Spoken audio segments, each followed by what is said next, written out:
अस्सलाम वालेकुम रंगन मेरी शाम में मां तानी होस्ट एंड दोस्त अज़रा खान मुझे तरफा ता सभी के सलाम कबूल हुजे की आयो ठीक आयो उम्मीद करें था ठीक हुंदो आई हमेशा वांगुर अॼु बि असांजी इहा दुआ आहे त जिथे बुझो ख़ुशि हुजो ऐं सदाई गुलनि जे में कंदा मुस्कुराईंदा रहो ऐं हिक ॿिए खे पंहिंजी दुआ में यादि बि कंदा कयो छो जो हिकु दुआ ई हूंदी आहे जेका खोड़ सारे प्रॉब्लम्स खां असांखे ॿाहिरि कढंदी आहे खोड़ सारी मुसीबतुनि खां असांखे ॿाहिरि कढंदी आहे ऐं दुआ जा जेके चवंदा आहिनि मौजूज़ा उहे बि तव्हां ॾिठा आहिनि असांजे हिन प्रोग्राम जे थ्रू ई तव्हां ॾिठा आहिनि अलीगुल भाउ आहे खोड़ सारो वीचारो बीमार थी पवंदो आहे वरी ॾिसो सभु दुआ घुरंदा आहियूं उनजे लाइ वरी सही थी वेंदा उरूज बीमार थी वेंदी आहे वरी ॾिसो दुआ घुरंदा आहियूं वरी उहा सही थी वेंदी आहे सो ज़ाहिरी ॻाल्हि आहे दुआ में वॾो असरु हूंदो आहे दुआ में इलाही ताक़त हूंदी आहे छो जो चवंदा आहिनि त तक़दीर में हिकु दफ़ो असांजी हर शइ लिखिजी वेंदी आहे पर जॾहिं असां दिलि सां का दुआ घुरंदा आहियूं त असांखे उहा शइ बि मिलंदी आहे जेका असांजे नसीब में लिखियल नाहे हूंदी पर दिलि सां घुरियल दुआ टॉपिक जेको आहे थोरो मूंखे परेशान कंदो मूंखे लॻे थो सो बहरहाल टॉपिक जेको आहे अॼु फर्स्ट कॉलर जेको हूंदो उहो ई असांखे ॾींदो त अॼु ॾिसंदासीं त फर्स्ट कॉल कंहिंजी थी लॻे ऐं कहिड़ो टॉपिक ॾिए थो पर कोशिशि कजो उहो टॉपिक ॾियो जंहिं ते ॻाल्हाए न चुका हुजूं पहिरियां मतिलबु रिसेंटली न ॻाल्हायो हुजे बाक़ी त टॉपिक त साॻा ई हलंदा रहंदा छो जो रोज़मर्रा असांजी लाइफ जेका आहे सेम ई आहे ऐं सभिनी सां सेम प्रॉब्लम हूंदा आहिनि सेम ख़ुशियूं हूंदियूं आहिनि सेम ग़म हूंदा आहिनि त जेके टॉपिक आहिनि उहे बि सेम हलंदा रहंदा आहिनि पर अहिड़ो टॉपिक हुजे जेको रिसेंटली असां न रखियो हुजे ऐं काफ़ी टाइम पहिरियां रखियो हूंदोसीं त बि ठीकु आहे सो अॼु जेको फर्स्ट कॉलर हूंदो उहो असांखे टॉपिक ॿुधाईंदो त असां ॾिसंदासीं त कंहिंजी कॉल ईंदी फर्स्ट कहिड़ो ख़ुशि नसीबु हूंदो ऐं 2 कलाक पूरा उन ई टॉपिक ते असां पंहिंजे प्रोग्राम खे वठी हलंदासीं ऐं गेस्ट वग़ैरह जेके गॾु हूंदा उन्हनि सां बि उन ई टॉपिक ते ॻाल्हाईंदासीं ऐं कॉलर्स सां बि ॻाल्हाईंदासीं 4 खां 6 वॻे ताईं असांजो लाइव प्रोग्राम रंगन मेरी शाम ऐं जंहिंमें मुख़्तलिफ़ महिमान सां गॾु हूंदा आहिनि डॉक्टर्स हूंदा आहिनि सिंगर्स हूंदा आहिनि ब्यूटिशियन हूंदा आहिनि इन खां अलावा जेके आहिनि वकील हूंदा आहिनि अच्छा पुलिस ऑफिसर रहिजी विया आहिनि असां पुलिस ऑफिसर कॾहिं मुंहिंजे प्रोग्राम में न घुरायो आहे हाणे कोशिशि कंदासीं उन्हनि खे बि घुरायूं छो जो डॉक्टर घणा थी विया ब्यूटिशियन्स अची वियूं ड्रेस डिज़ाइनर बि मां तव्हांखे ॿुधायो त जंहिंजा कपिड़ा जंहिं कलेक्शन जा मां वेयर कंदी हुअमि पर जेको आहे हाणे असां घुराईंदासीं जेके असांजा कॉलर्स हूंदा जेके अचणु चाहिनि असांजे प्रोग्राम में एज़ अ गेस्ट उहे अची सघनि था ऐं कोई बि पर कंहिं बि फ़न सां लाॻियल हुजनि मतिलबु उहे सुठा शाइर हुजनि सुठा सिंगर हुजनि नॉर्थ खां हुजनि त बि असां उन्हनि खे पंहिंजे प्रोग्राम में मौक़ो ॾींदासीं छो जो असांजो कॉलर्स जे लाइ प्रोग्राम आहे असांजो त अगरि तव्हां अचणु चाहियो था त तव्हां ज़ाहिरी ॻाल्हि आहे ॿुधाए करे कॉन्टेक्ट करे वठी सघो था ऐं जेकॾहिं तव्हांजो नातनि सां आहे शौक़ु त जुमे वारो ॾियारो असांजो उहो ई हूंदो आहे नात ख़ान गॾु हूंदा आहिनि त उन में तव्हां अची सघो था पार्टिसिपेट करे सघो था ऐं जेकॾहिं को शाइरी आहे कोई सुठो सिंगर आहे त बि असां वटि अची सघे थो त मोस्ट वेलकम उन्हनि सभिनी जे लाइ असांजा दरवाज़ा जेके आहिनि उहे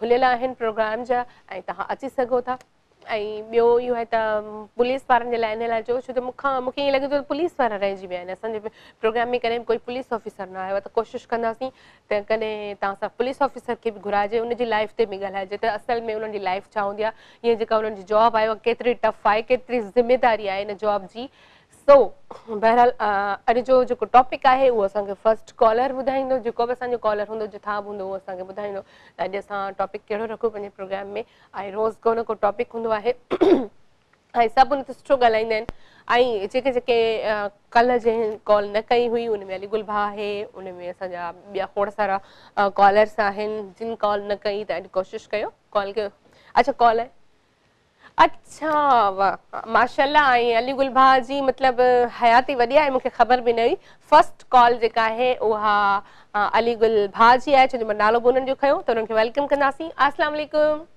वालेकुम सलाम मुंहिंजी भेण सभु खां पहिरियों तव्हांजी सॼी टीम खे अस्सलाम वालेकुम ऐं कल्ह जेको आहे सो मुंहिंजी न लॻण जी हिकिड़ी वजह आहे मां पहिरियों ॿुधाए छॾियां थो मूं तव्हांजी भाभी खे मां शुरू में कॉल कंदो आहियां मुंहिंजी लॻी वेंदी आहे जी तव्हांजी भाभी चयो अॼु मुंहिंजे चवण सां कॉल कर जॾहिं को गेस्ट अचे पोइ कॉल कजांइ जी त मां चयो जॾहिं गेस्ट ईंदो आहे पोइ कॉलूं घणियूं थी वेंदियूं पोइ नंबर न लॻंदो आहे सही त पोइ ईअं ई थियो पोइ ॾींहुं लॻो सॼो ॾींहुं लॻंदो रहियो पोइ नंबर न लॻो बसि पोइ मायूसी वेही रहियासीं जेको आहे ॾाढो दिलि चए थो कल्ह कंहिं मौज़ू ॻाल्हाइण अॼु बि मां जे तव्हां मूं ते रखियो आहे तव्हांखे भाउ मां पहिरियों चयो त मुंहिंजो आहे हे जेके माण्हू तकबर गुरूर करण वारा आहिनि जंहिंजो जेको आहे गुरूर चवंदा ॿिए खे कॾहिं कुझु न उन्हनि जो छा जाम थींदो आहे केतिरे हद तक ठीकु आहे गुरूर अच्छा तकबर सही तक पर ठीक है असां कंदा आहियूं जेको आहे सो ॿिए खे कॾहिं सम्झो रुगो पंहिंजे गुरूर में ई रहंदा आहियूं। बिल्कुल अच्छा कल इन सां लॻभॻि इन सां अच्छा अच्छा अलीगुल भाउ कल इन सां मिलंदड़ टॉपिक हुयो असांजो त माना अना परस्ती गुरूर अगर को ॿियो को टॉपिक हुजे तव्हांजे ज़हन में मुंहिंजे ज़हन में हिकु टिके बदी आहिनि सभु रखियल आहिनि बस पोइ जेको तव्हांखे सुठो लॻे ॿियो हलो ईअं बि सही आहे ईअं बि सही आहे ॿियो ॿुधायो तव्हांजी तबियत ठीकु आहे भाउ अलीगुल जेको नाराज़ न थींदो आहे अच्छा अच्छा मां इहो चयो त तव्हांजी तबियत ठीकु आहे भेण तबियत अॼु कल्ह खां वठी वरी थोरी जेको आहे सो ख़राबु आहे लेकिन जंहिं महिल तव्हां दुआ जी ॻाल्हि कई त जेको आहे मां अॼु बि चवां थो त अहिड़ो लफ़्ज़ आहे असां सिंधी माना में जेको मां चवां अदी खे चवंदुमि कॾहिं रखो सभ खां जेको माना असां घणो इस्तेमालु कंदा आहियूं पोइ जेको आहे उहो आहे दुआ ॿुधी दुआ जी कहिड़ी क़ौम जो हुजे कहिड़ो बि मज़हब जो माण्हू हुजे उहो दुआ लफ़्ज़ अहिड़ो आहे जेको आहे इंशाअल्लाह अल्हम्दुलिल्लाह जॾहिं असां दुआ घुरंदा आहियूं त काफ़ी हज़ारों करोड़ों मजबूरियूं जेके हूंदियूं तकलीफ़ूं हटी वेंदियूं आहिनि बिल्कुलु ऐं ॿियो आहे अदी हिक ॿिए खे सहारो ॾियणु हिक ॿिए खे जेको असां दिलदारी ॾींदा आहियूं भले मुंहिंजो वालिद साहिबु हो जेको हिकु ॾींहुं अॻु में पोइ जेको मां पोइ चयुमि बाबा छा हाल आहे बाबा मूंखे चयो बाबा तुंहिंजो छा हाल आहे त इहो बि हिकिड़ो सुठो मौज़ू आहे असां जेको हिक ॿिए खे सहारो ॾेई छॾींदा आहियूं बाबा घबराइजांइ न ऐं जेको आहे सो असां कुझु माण्हू अहिड़ा हूंदा आहिनि जेके माण्हू ठीकु हूंदो आहे हुनखे बसि टे चारि ॻाल्हियूं करे मुंहिंजा माइट आहिनि पंहिंजा बसि घड़ी खनि उहो माण्हू पोइ हलियो ई वेंदो आहे वरी पोइ जॾहिं वञी ठीकु थिए बिल्कुलु सही बिल्कुलु सही असां हौसलो ॾियूं जीअं तव्हां हौसलो ॾींदा हो मां तव्हांखे ॾींदो आहे तो ताहिर आहे तो आबिद आहे असांखे सुठो सुठो मशवरा ॾींदो आहे ऐं बहितरीन क़िस्म जो जेको आहे असांजो हिकिड़ो डायरेक्टर आहे मां हुनजे लाइ जेको आहे हमेशह दुआ घुरंदो आहे त हीअ हिकिड़ी सुठियूं ॻाल्हि आहिनि असां हीअ ॾिसो तव्हां वारो प्रोग्राम जेको अचे थो 2 कलाक हीअ असां हिक ॿिए खे सहारो था ॾियूं हिक ॿिए खे हिमत था ॾियूं हौसलो अची थो वञे अदी अदरा बिल्कुलु जेका ज़िंदगी आहे न मुंहिंजी भेण अदरा जेका ज़िंदगी आहे केरु कंहिंखे वधाए नथो ॾेई सघे सहारो असां हिक ॿिए खे हौसलो ॾेई सघूं था असां हिक ॿिए खे हिमत ॾेई सघूं था त अहिड़े तरीक़े सां जेको आहे असां तमामु जेको हिक ॿिए खे ॾियूं त भेण बाक़ी तमामु कलर आहिनि भाऊ जेको आहे सो मज़र बलोच आहे तो मीर मोहम्मद आहे बाजी जेको आहे सो सादिया हाला खां आंटी तव्हां जेको आहे नईमा आहे ॿुधी ऐं जेको आहे सो अदियूं काफ़ी आहिनि जेके मुंहिंजा नाला मां नथो खणी सघां बिल्कुलु जॾहिं दुआ कंदियूं हुन भेनरुनि जूं जेके दुआऊं आहिनि इहे अदी तमामु अज़रा जल्दी लॻंदियूं न्याणी जूं दुआऊं असां मर्दनि खां वधीक लॻंदियूं बिल्कुलु बिल्कुलु सही था चओ ऐं असां हिकु दुआयूं जानवरनि जूं खणूं जानवर जेके आहिनि असां उन्हनि खे ख़ासि करे ॿिली आहे कुतो आहे ॿिलो आहे उनखे असां धापण भई धाकूं उन्हनि खे थोरो प्यारु कंदासीं त अलाह ताला जी ज़ात असां ते राज़ी थींदी ऐं जेको आहे सो कोशिशि कयो दुआ वठो पंहिंजी भेण खे जो दिलि न ॾुखायो बिल्कुलु सही था चओ मुंहिंजी इहा ई कोशिशि तव्हांजी अम्मी अबू भेण भाई कीअं दादी ठीकु ठाक अल्लाह जो शुक्र मुंहिंजी पूरी फैमिली सही आहे ख़ुशि आहे अल्हम्दुलिल्लाह अल्लाह तव्हांखे सलामत रखे सॼी टीम खे अदी मुंहिंजे तरफ़ां तमामु कॉलरनि खे ख़ासि करके जेको आहे नदियूं भेणूं जेके मुंहिंजूं तमामु ॿुधनि जिते जिते मुंहिंजो आवाज़ वञे थो अल्लाह हुननि खे सलामत रखे ऐं अल्लाह हुननि खे हौसलो ॾिए हुननि जे सदके मौला मूंखे बि ज़िंदगी ॾे मूंखे बि हौसलो ॾे मुंहिंजा बि नंढड़ा बचड़ा आहिनि पुटु मुंहिंजो 12 साल जो आहे ऐं धीउ मुंहिंजी 6 साल जी आहे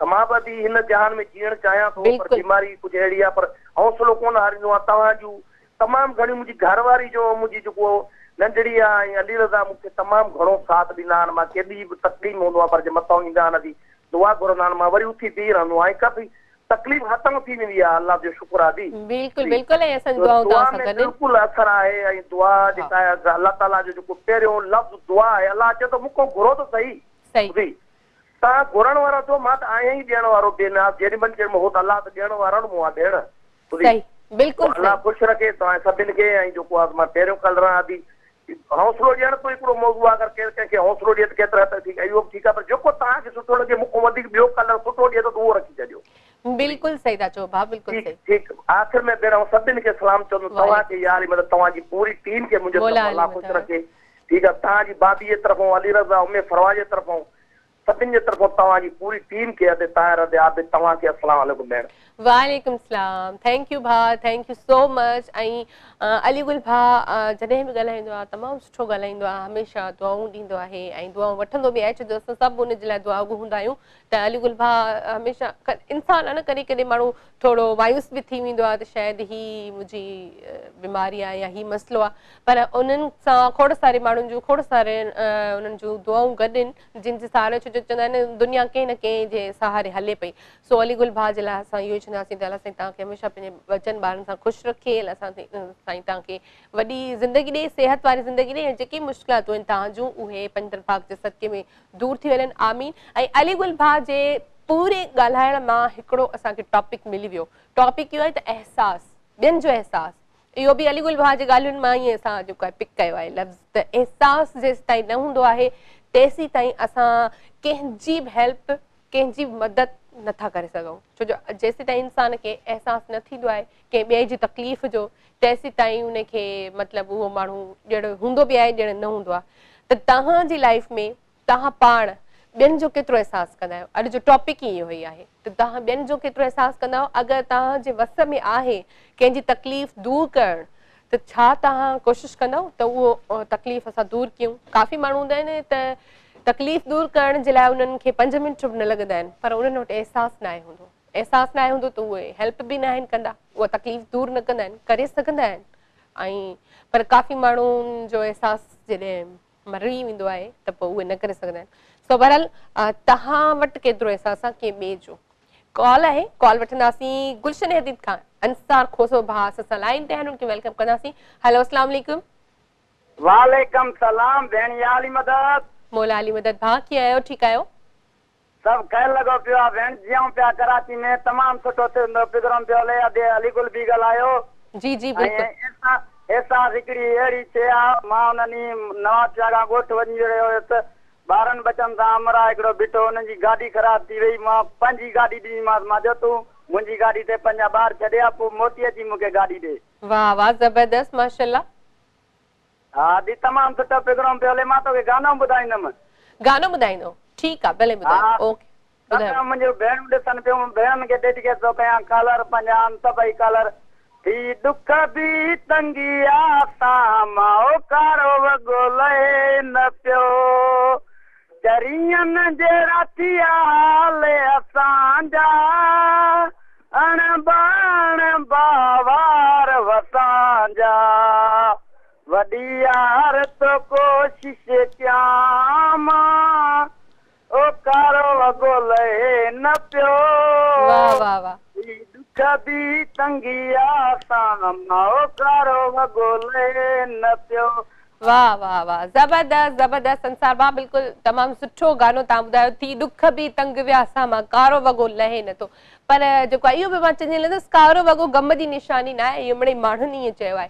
सो बहरहाल जेको आहे कारो वॻो पसंदि हूंदो आहे माण्हुनि खे, जीअं मुंहिंजी पसंदि आहे, मां पातो आहे, त मां चयो शायदि मूंखे ॾिसी करे चओ था, पर मूंखे को गम न आहे, अलाह ख़ैर करे, मूंखे अहिड़ो को गम न आहे। मां इलाही पंहिंजी लाइफ में ख़ुशि आहियां, अलाह जो शुक्र, पंहिंजे माउ पीउ जी दुआ सां। सो बहरहाल अंसार भाई हिकिड़ी ॻाल्हि कई, ॾाढी सुठी ॻाल्हि कई, त कंहिंजी गाॾी ख़राब थी वई कंहिं दोस्त जी, त मां हुनखे चयो तव्हां मुंहिंजी गाॾी खणो, तव्हां पंहिंजी फैमिली खे छॾे अचो। त इहा हूंदी आहे इंसानियत, इहा हूंदी आहे एहसास, ऐं इहो हूंदो आहे क़दुरु, जीअं असां कंहिंजो कंदा आहियूं। त तव्हां कॾहिं कयो आहे ईअं, जीअं अंसार भाई इहा ॻाल्हि कई त जेको आहे मूं ही कमु कयो, त ज़ाहिरी ॻाल्हि आहे मां ज़ाहिर थिए थो तूं एहसास वारो माण्हू आहे। सो हिन वक़्तु सां तमामु प्यारी कॉलर असांजी गॾु आहे, असांजी माउ आंटी सभु रिश्तेदार, असां दोस्त, हिकिड़ी दोस्त बि आहे न उहा असांजी। सो बहरहाल जेको आहे आंटी नईमा फ्रॉम हैदराबाद, उनखे वेलकम कंदासीं। हेलो अस्सलाम वालेकुम। वालेकुम सलाम। कीअं आहियो आंटी? ठीकु आहियो? अल्लाह जो शुक्र लॻो पिया, फर्स्ट क्लास। अदा ये मीर जेको सो ये ॾिनो आहे एहसास, इहो बि सही आहे, पर ज़ालिम इहो तव्हां हिकिड़ो रखो आहे त वधीक सुठो। ज़ालिम? ज़ालिम माण्हू, हा ज़ालिम। एहसास त सभु कोई एहसास करे थो, पर ज़ालिम सां केरु ज़ुल्म जी इंतिहा करे, उन सां झगड़ो करे, उनखे पासे ते करे, इहो हिकिड़ो मौज़ू ॿुधायो। अॼु न रखो त सुभाणे रखो, परीहं रखो, तव्हांजी मर्ज़ी आहे। हा, इहो बि हिकिड़ो रखो। अमा एहसास उनखे थींदो आहे जेको दिलि में उनखे प्यार मोहबत हूंदी आहे ॿिए जे लाइ, बिल्कुलु, त उनखे एहसास थींदो आहे। बाक़ी जेके दिलि खे मोहबत ऐं प्यार आहे ई कोन, त उनखे त को एहसास जी का ज़रूरत या उनखे को मक़सदु आहे ई कोन। इहो आहे त ॿुधायां, प्यार मोहबत आहे त इहे ॻाल्हियूं थियनि थियूं। एहसास फलाणे वरी बीमार आहे, उनखे ॾिसी अचूं, ग़रीब आहे वीचारी खे ॿ टे ॾोकड़ ॾेई अचूं, या कुझु मदद करे अचूं, उहो हूंदो आहे एहसास। बाक़ी हाणे जेको सख़्तु दिलि वारो माण्हू हूंदो उनखे त उहो कुझु थींदो ई कोन्हे। हा, इहा ॻाल्हि आहे, सख़्तु दिलि वारे खे कुझु न थींदो आहे, सख़्तु दिलि वारे खे कुझु कोन थींदो। बिल्कुलु आंटी। ॿियो ॿुधायो, तव्हांजी तबियत ठीकु आहे? ख़ुशि लॻा पिया आहियो? अमा अल्लाह जो शुक्र आहे। कल्ह बसि ईअं मुंहिंजी जज़्बात में अची वियसि वीचारनि कंहिंखे सलाम बि कोन कयमि जेका मुंहिंजा ॿुधंदड़ आहिनि मूंखे ॾिसंदा आहिनि पसंदि था कनि त उन्हनि खे सलाम बि कोन चयमि अदा मीर मूंखे सदाईं चवंदो आहे सलाम मूंखे मोकिलींदो आहे उन वीचारे सां बि कोन कयो बसि हेॾो मूंखे अची वियो हुयो दिलि में छो जो मां ओॾी महिल ॾिसी आई हुयसि उन करे मुंहिंजे दिमाग़ में फिरियूं पई ॻाल्हियूं वरी बिल्कुलु आंटी तव्हांजे लाइ सभु सलाम ॾींदा आहिनि मिसिस रहमान ॾींदी आहे मिसिस समर शाह ॾींदी आहे मीर मोहम्मद भाउ ॾींदो आहे अली गुल भाउ ॾींदो आहे सभु तव्हांखे यादि कंदा आहिनि सभिनी खे मुंहिंजा सलाम पहुचनि वालेकुम सलाम ॿुधे थो तंहिंखे मुंहिंजा सलाम पहुचनि बाक़ी हाणे मां इंसान जी नियत साफ़ आहे त मुराद हासिल आहे बिल्कुलु बीमा जे दिलि साफ़ न आहे त को न आहे बाक़ी हाणे अहसास पोइ कहिड़े कम जो नियत ख़राब हुजे हुनखे पुछण वञे दादा तूं ख़ुशि आहीं या छा हिकिड़ो बीमारी आहे माण्हू त हुन में माण्हू मजबूर हूंदो आहे त केरु असांखे सहारो ॾिए मुलाक़ात करे हा इहो वॾो हिकिड़ो अलाह जे तरफ़ां असांखे फर्ज़ थो पहुचे त बीमार खे पुछणु ज़रूरी आहे भले केरु दुश्मन बि हुजे न त उनखे पुछणु ज़रूरी आहे जॾहिं अहसास ई दिलि में न हूंदो त पुछणु छाजो उन सां मोहबत छाजी उनजो ॻाल्हाइण छाजो इहो सभु बेकार आहे आंटी जे ॻाल्हाइण मां बि हिकिड़ो टॉपिक मिले थो त बीमार खां पुछणु केतिरो सवाबु आहे हा बिल्कुलु पुछणु उन खां ज़रूरी आहे ॿियो कुझु चवणु चाहींदो आंटी अमी मां हिकिड़ो थोरो शेर चवां बिल्कुलु चओ दिल जो दिलबर हिकिड़ो सवे छो न कजनि दिल बि ॾिजे हिक खे भले सवे सदू कनि उहे चिलविला चइजनि जे ॿियनि दिला सां दोस्त खे वाह वाह वाह वाह मूंसां दिलबर दिलड़ी न लाई हाँ जे लातई त तोड़ निभाई हाँ अज़रा मूंसां दिलड़ी न लाई हाँ जे लातई त तोड़ निभाई हाँ मुंहिंजी जान बि धीअ ई तूं चलो ज़रूर त शेर चवंदसि न बिल्कुलु बिल्कुलु ऐं तव्हांजे लाइ खोड़ सारी इज़त तव्हांजे लाइ खोड़ सारो प्यार आहे मूं वटि ऐं वॾी महिरबानी तव्हां कॉल कई ऐं ईअं ख़ुशि रहो ईअं गाना ॿुधाईंदा कयो ईअं शेरो शाइरी कंदा कयो ख़ुशि रहंदा कयो पंहिंजी लाइफ में छो जो ॾुख गम बि असांजो हिसो हूंदा आहिनि जीअं कल्ह आंटी नई मां थोरो इमोशनल थी वई त इहो बि असांजी लाइफ जो हिकिड़ो पार्ट आहे अहम पार्ट ऐं कॾहिं कॾहिं कंहिं ॻाल्हियुनि में असां रोई बि पवंदा आहियूं थोरो माण्हू जज़्बाती थींदो आहे इमोशनल थी वेंदो आहे त इहो बि पार्ट ऑफ लाइफ आहे ऐं जेसीं ताईं को माण्हू रोईंदो बि न आहे न त उहो बि हिकिड़ो अंदरि जेको असांजो आहे न उहो हल्को न थींदो आहे बोझ हूंदो आहे हिकिड़ो सो रोई करे बि माण्हू पंहिंजो दिलि हल्को करे वठंदो आहे ऐं मां जॾहिं बि हैदराबाद वियसि त आंटी सां मां ज़रूरु मिलंदसि ऐं वरी पोइ तव्हांखे अची मां ॿुधाईंदसि त मां आंटी सां मिली आई आहियां अच्छा असांखे हिकु ॿिए भाउ कॉल कई आहे सिकंदर शंबाणी उन्हनि जी कॉल वठंदासीं हेलो अस्सलाम वालेकुम अदी वालेकुम अस्सलाम जी भाउ कीअं आहियो ठीकु ठाक सखर तव्हांजी ठीकु लॻी पई आहे बिल्कुलु अदी सखर चिमके तो ठीकु लॻी पई आहे तव्हांजो प्रोग्राम बिल्कुलु ॿुधूं था गौर सां हिन थधड़े मौसम में महिरबानी भाउ हिकिड़ो बैत चवंदुसि अदी जी बिल्कुलु चओ नासींदे निगाह पहिरीं कज पेरंदे अहवाल आजज़न जा आखिज लॻल रोज़ निहारिन राह अचण रियास्ते वाह वाह वाह ज़बरदस्त जी भाउ जाते जाते मुंहिंजो ही मुसाफ़िर आवाज़ पहुचे थो उन सजन दोस्तनि खे सिकंदर अली शंबाणी जे तरफ़ां सलाम अर्ज़ आहे वालेकुम सलाम उन्हनि सभिनी जी तरफ़ां मूंखे अहसास पखियुनि ते अदी तमामु घणो ईंदो आहे जॾहिं उन्हनि खे ॼार में फासंदो ॾिसंदो आहे त दिलि नाज़ुक ऐं रोंदी आहे बिल्कुलु अदी वाह ज़बरदस्त ॾाढी सुठी ॻाल्हि कई तव्हां सजन कॉलरनि खे सलाम अदी best caller of the day ऐं वाकई में बेस्ट छो जो बेस्ट कॉलर इन लाइ चयो टू द पॉइंट ॻाल्हाई ऐं ॾाढो सुठो ॻाल्हाई ॿ लफ़्ज़ ॻाल्हाइनि पर ॾाढो सुठा ॻाल्हाइनि छो जो असां इंसान आहियूं न असां हिक ॿिए खे रड़ियूं करे बि पंहिंजी तकलीफ़ ॿुधाईंदा आहियूं पर जानवर पंहिंजी तकलीफ़ ज़ाहिरी ॻाल्हि आहे अलाह साईं खां सवाइ कंहिंखे न आहिनि ॿुधाए सघंदा ऐं जेसीं ताईं अलाह साईं हुनजी तकलीफ़ दूर न करे कोई कंहिंखे ख़बर बि न हूंदी आहे त कंहिं जानवर खे को धकु लॻो आहे को किथे कुझु किरी पियो आहे कंहिंखे को पाणी जी ज़रूरत आहे कंहिंखे को खाइण पीअण जी ज़रूरत आहे कंहिंखे का ख़बर न हूंदी आहे पर रोज़ी रिज़्क़ अलाह साईं उन्हनि खे ॾींदो आहे पर उन्हनि जो अहसासु जंहिं कयो त उहो ई इंसानियत आहे वाक़ई में ऐं मां सिकंदर भाउ सिकंदर शंबाणी उन्हनि खे कॉलर ऑफ द डे जो इन लाइ best caller of the day इन लाइ चयो छो जो उन इंसानियत वारी ॻाल्हि कई ऐं अहसासु जेको असांजो टॉपिक हुनजी माना ई निकिरी अचे थी पई सो तमामु सुठो लॻो भाउ ऐं शायदि फस्ट टाइम ई असांखे कॉल कई हुयसि सो ईअं कॉल कंदा रहो ऐं प्रोग्राम खे ॾिसंदा रहो पसंदि कंदा रहो टॉपिक ते जॾहिं बि असां को बि टॉपिक रखियो आहे भले वो असां अचानक ही टॉपिक रखंदा ऐं हक़ीक़त ॿुधाइण टॉपिक ते असांजी बि का तयारी कोन हूंदी आहे। असां हिते अची करे पोइ पाण में डिसाइड कंदा कहिड़ो टॉपिक रखिजे, हिक ॿिए खां पुछंदा सार भाई मां। सो बहरहाल तमामु सुठो ॻाल्हाईंदा आहिनि सभई टॉपिक ते। हिन वक़्तु ॿी कॉल आहे असां सां कराची खां ई आहे, आयत असां सां गॾु आहे, उन्हनि खे वेलकम कंदासीं। हेलो अस्सलाम वालेकुम। वालेकुम अस्सलाम, कैसे हैं आप? मैं बिल्कुल ठीक आयत, आप बताएं कैसी हैं? मैं बिल्कुल ठीक ठाक, अल्लाह का शुक्र। माशाल्लाह आप आज बहुत प्यारी लग रही है। Thank U. अच्छा, प्रोग्राम देखती हैं आप? जी जी, मैं आपका रेगुलर प्रोग्राम देखती हूँ इस टाइम। माशाल्लाह आज बहुत ज्यादा प्यारी लग रही हैं आप। Thank U. अच्छा, आपसे एक बात पूछना चाहूंगी, रेगुलर आप प्रोग्राम देखती तो फिर कॉल क्यों नहीं करती? कॉल इसलिए नहीं करती क्योंकि कॉल लगती नहीं है, बहुत बिजी होती है। आपको बहुत लोग शायद देखते हैं और बहुत लोग कॉल करते हैं आपको। हमारे कॉलर्स को यही शिकायत होती है, लेकिन हमारी भी मजबूरी है। एक ही टाइम मतलब सब ट्राई करते हैं नंबर, तो नंबर बिजी होता है। नंबर बिजी ज्यादा होता है। अच्छा आयत, ये बताएं आपको सिंधी समझ आती है? जी जी, मुझे सिंधी समझ आती है। तो बोलती क्यों नहीं आप?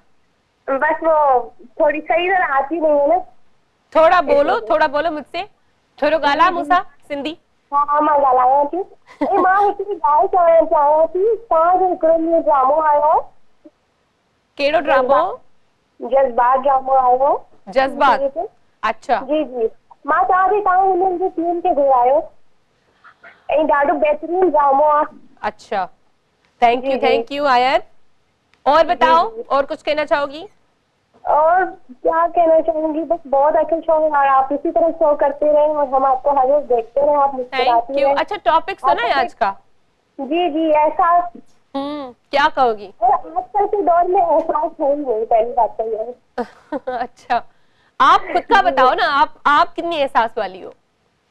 मैं एहसास वाली हूँ तब तक जब तक अगला इंसान मेरे से सही है और वो मेरे लिए अच्छा सोच रहा है। मैं अगर किसी के साथ बिना वजह हमदर्दी दिखाऊं या कुछ करूं, अगला मेरे लिए नेगेटिव सोचता है, तो ये तो फिर मैं एहसास रखूंगी पर अपने दिल में रखूंगी, इस इंसान को फील नहीं करवा सकती। अच्छा, चलो ये भी सही है, हर किसी का अपना अपना वो होता है। देखिए ना, आजकल के जो दौर है इसमें कोई किसी के लिए अच्छा भी चाह रहा है तो लोग ये सोचेंगे कि शायद इसमें इसका कोई फायदा है जो ये हमसे अच्छा चाह रहा है। ये बहुत अच्छी बात की आपने, ये है ना पॉइंट। इसीलिए जो एहसास है ना, आप अपने दिलों में रखो, किसी को दिखावा मत करो। हाँ, ये भी बात है। चलो सही है, नेक्स्ट टाइम कॉल करना और रेगुलर कॉलर बनो ना यार।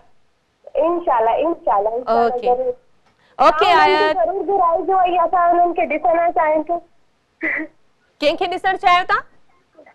ही जेको न्यू ड्रामो आयो आहे तव्हांजो, हुननि में हिकिड़ी एक्टर आहे, शायदि अलाए छा नालो आहे, तानिया खान, तव्हां हुननि खे पहिरियां बि घुरायो हुयो।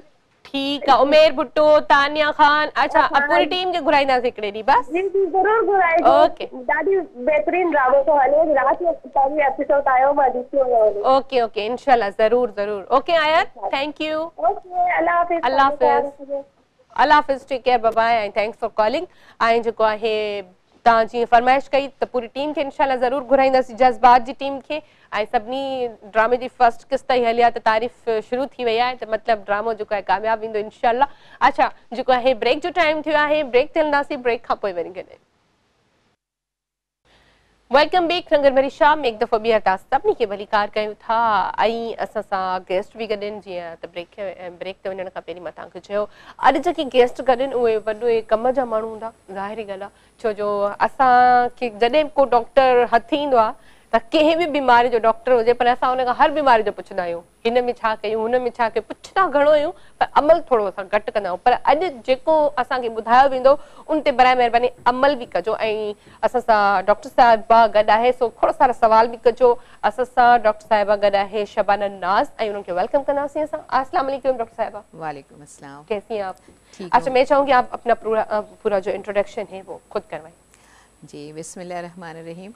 अस्सलाम वालेकुम। मैं डॉक्टर शबाना नाज, मास्टर्स इन न्यूरोमस्कुलर फिजियोथेरेपी, और मैं एचओडी और सीईओ हूँ फिजियो स्लिम चैनल पाकिस्तान की। इसके अलावा ये कि मेरा 30 ईयर का एक्सपीरियंस है डिफरेंट, जैसे सबको पता है कि फ़िज़िकल थेरेपी में जितने भी केसेस होते हैं उसमें जनरल फिजियोथेरेपी है, ऑर्थोपेडिक फिजियोथेरेपी है, और उसके अलावा ऐसा है कि कुछ जैसे मेंटली एंड फिज़िकली हैंडीकैप बच्चे हैं उनके ट्रीटमेंट के लिए उसमें भी मैंने बहुत काम किया है। इसके अलावा जो स्पोर्ट्स इंजरीज़ होती हैं, जैसे स्पोर्ट्स में जो है वो आपके बाज़ दफ़ा ऐसा होता है कि घुटने में आपका लिगामेंट इंजर्ड हो गया, बाज़ दफ़ा आपकी एल्बो इंजर्ड हो गई, जैसे आपने सुना होगा गोल्फर एल्बो, टेनिस एल्बो, ये सब फिजियोथेरेपी में बहुत सारा काम किया है। ऑर्थोपेडिक प्री ऑपरेशन और आफ्टर ऑपरेशन, फिर गायनोकोलॉजी में बहुत सारी चीज़ों में मैंने काम किया। 30 इयर्स हो गए। और इसके अलावा फिर जो है मैं एजुकेशनल जो है वेबिनार्स देती हूँ मेडिकल स्टूडेंट्स को, नेशनल इंटरनेशनल डिफरेंट कंट्रीज से भी, और बहुत सारा काम करती हूँ। Thank U. ऐं ज़बरदस्त ऐं माशाल्लाह। ऐं अॼु खोड़ सारी शयूं असांखे बि नॉलेज में अचण वारियूं आहिनि। ॿी जेका असां सां ज़बरदस्त आवाज़ जी मालिक आहे उहा बि असां सां गॾु आहे। असां सां गॾु आहे शिज़ा ख़ालिद। उन्हनि खे बि वेलकम कंदासीं। अस्सलाम वालेकुम। वालेकुम सलाम। कीअं आहियो? ठीकु आहियो? अल्हम्दुलिल्लाह ठीक। तव्हां ॿुधायो कीअं आहियो? मां बिल्कुलु ठीकु। ऐं शिज़ा तव्हांजी वॾी महिरबानी, तव्हां टाइम कढियो आहियो। तव्हां ॿिन्हिनि जी बल्कि वॾी महिरबानी, टाइम कढियो। अच्छा डॉक्टर साहिबा, एतिरो कुझु असांखे ॿुधायो ऐं इन मां ई असांखे अहिड़े प्रोग्राम मां बि असांखे घणो कुझु जेको आहे सिखण जे लाइ मिलंदो आहे। त मां तॾहिं जो त डॉक्टर साहिबा पंहिंजो इंट्रो पाण कराए त ज़ाहिर ॻाल्हि आहे एक्सपीरियंस बोलता है न, त असां ख़बर पवंदी त असांखे छा छा पुछणो आहे, छा न आहे, कहिड़ी नोयत सवाल करणा आहिनि, छा न करणा आहिनि। त फर्स्ट जेको असांजो सवाल हूंदो उहो डॉक्टर साहिबा खां हूंदो त जेको असांखे चेल में सूर पवंदो आहे अमूमन मायुनि खे, छोकिरियुनि खे, कमर का दर्द, इसकी वजूहात क्या है?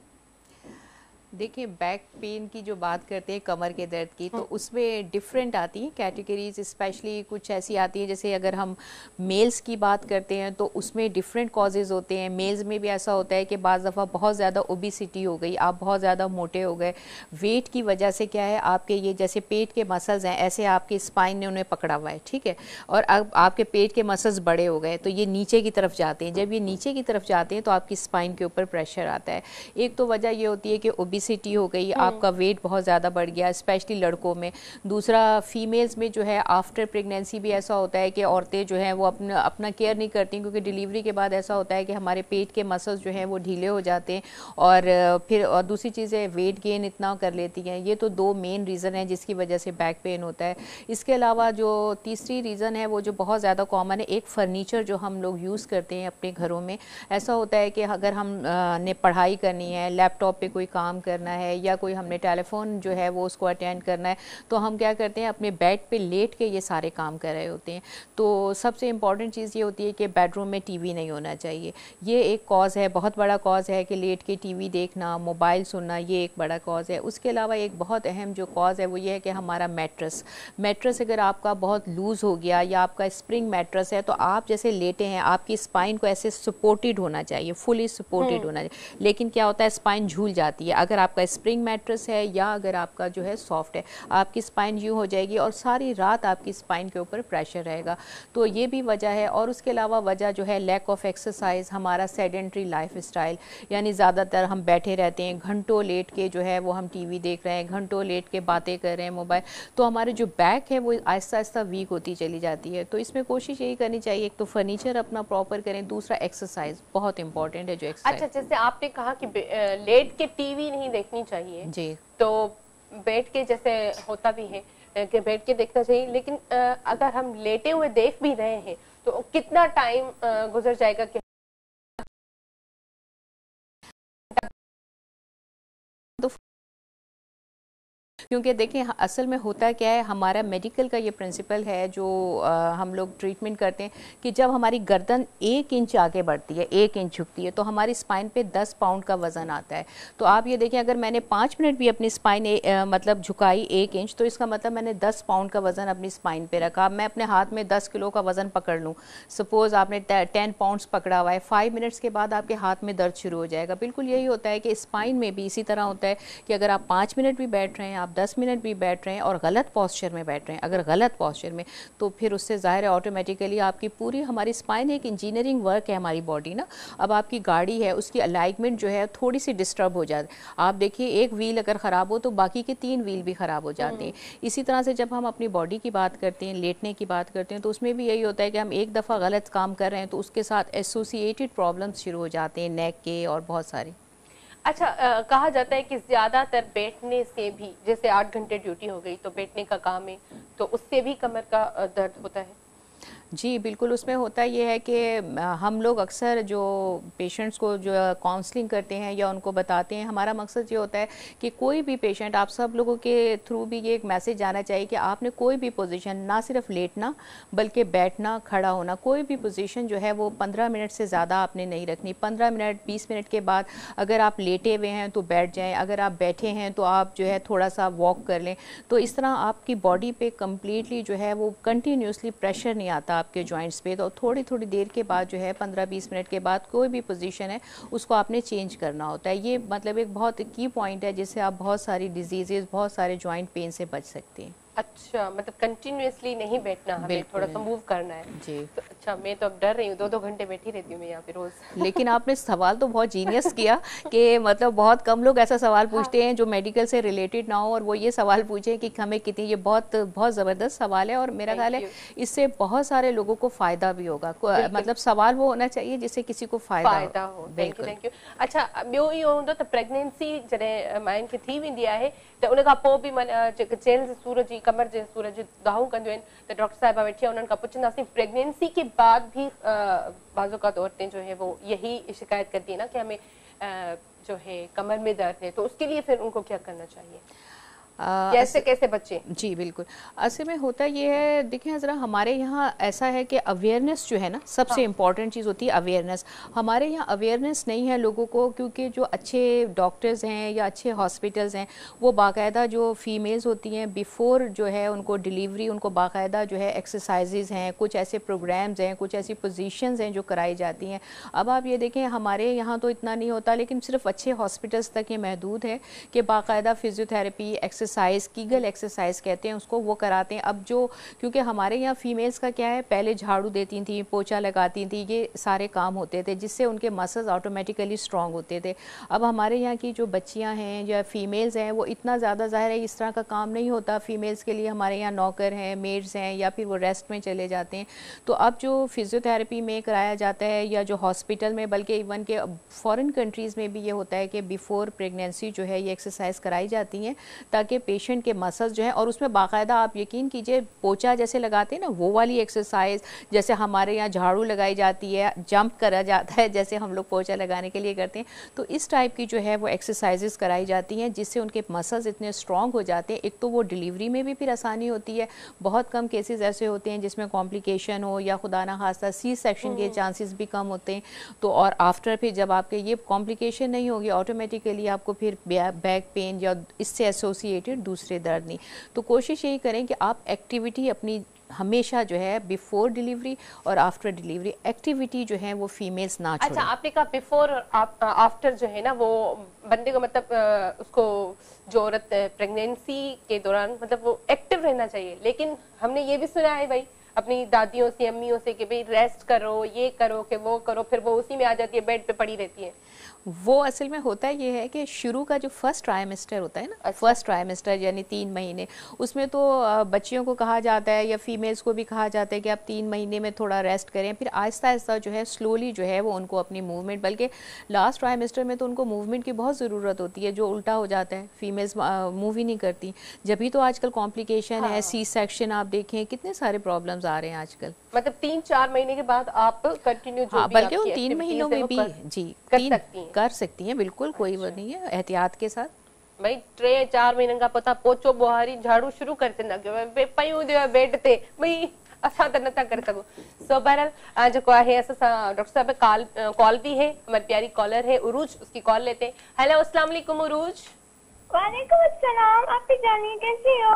मैं बिल्कुल ठीक। उरूज आप बताओ कैसी हो? ठीक ठाक अल्हम्दुलिल्लाह, शुक्र है अल्लाह पाक का, आप सबकी दुआओं से मैं तो बिल्कुल ठीक ठाक हूँ। अच्छा उरूज जी आपकी? हाँ, और बताओ नाराजगी तो खत्म हो गई ना मेरे से? नहीं अच्छा नहीं, चलो ये भी अच्छी बात है, तुम नाराज होती हो ना, ये भी अच्छा है, मतलब ये भी प्यार है तुम्हारा। और क्या कहना चाहोगी, गेस्ट से बात करना चाहोगी? और गेस्ट को मेरी तरफ से बहुत बहुत सलाम। मैं जानती तो नहीं हूँ लेकिन क्या बात करूँ? अच्छा चलो सही है। टॉपिक आपको दादाजी ने बता दिया? नहीं जी एहसास। आप भी हमें वैसे परिंदों पर एहसास करना चाहिए, क्योंकि वो ना और मतलब ना कुछ बोल सकते हैं ना कुछ, वो पानी भी नहीं मांग सकते हैं, वो मतलब खाने के लिए कुछ नहीं मांग सकते।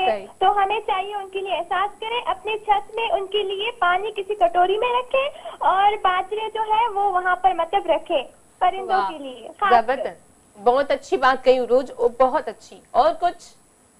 और नाराज हूँ और सबको मेरी तरफ से सलाम करना और bye tata. Okay bye. Doctor साहिबा बैठी ना, आज मैं उरूज के लिए एक टेबलेट लूंगी जो नाराजगी की होगी, और जब जब आप नाराज होंगी वो आपको खिला देंगे, सही है?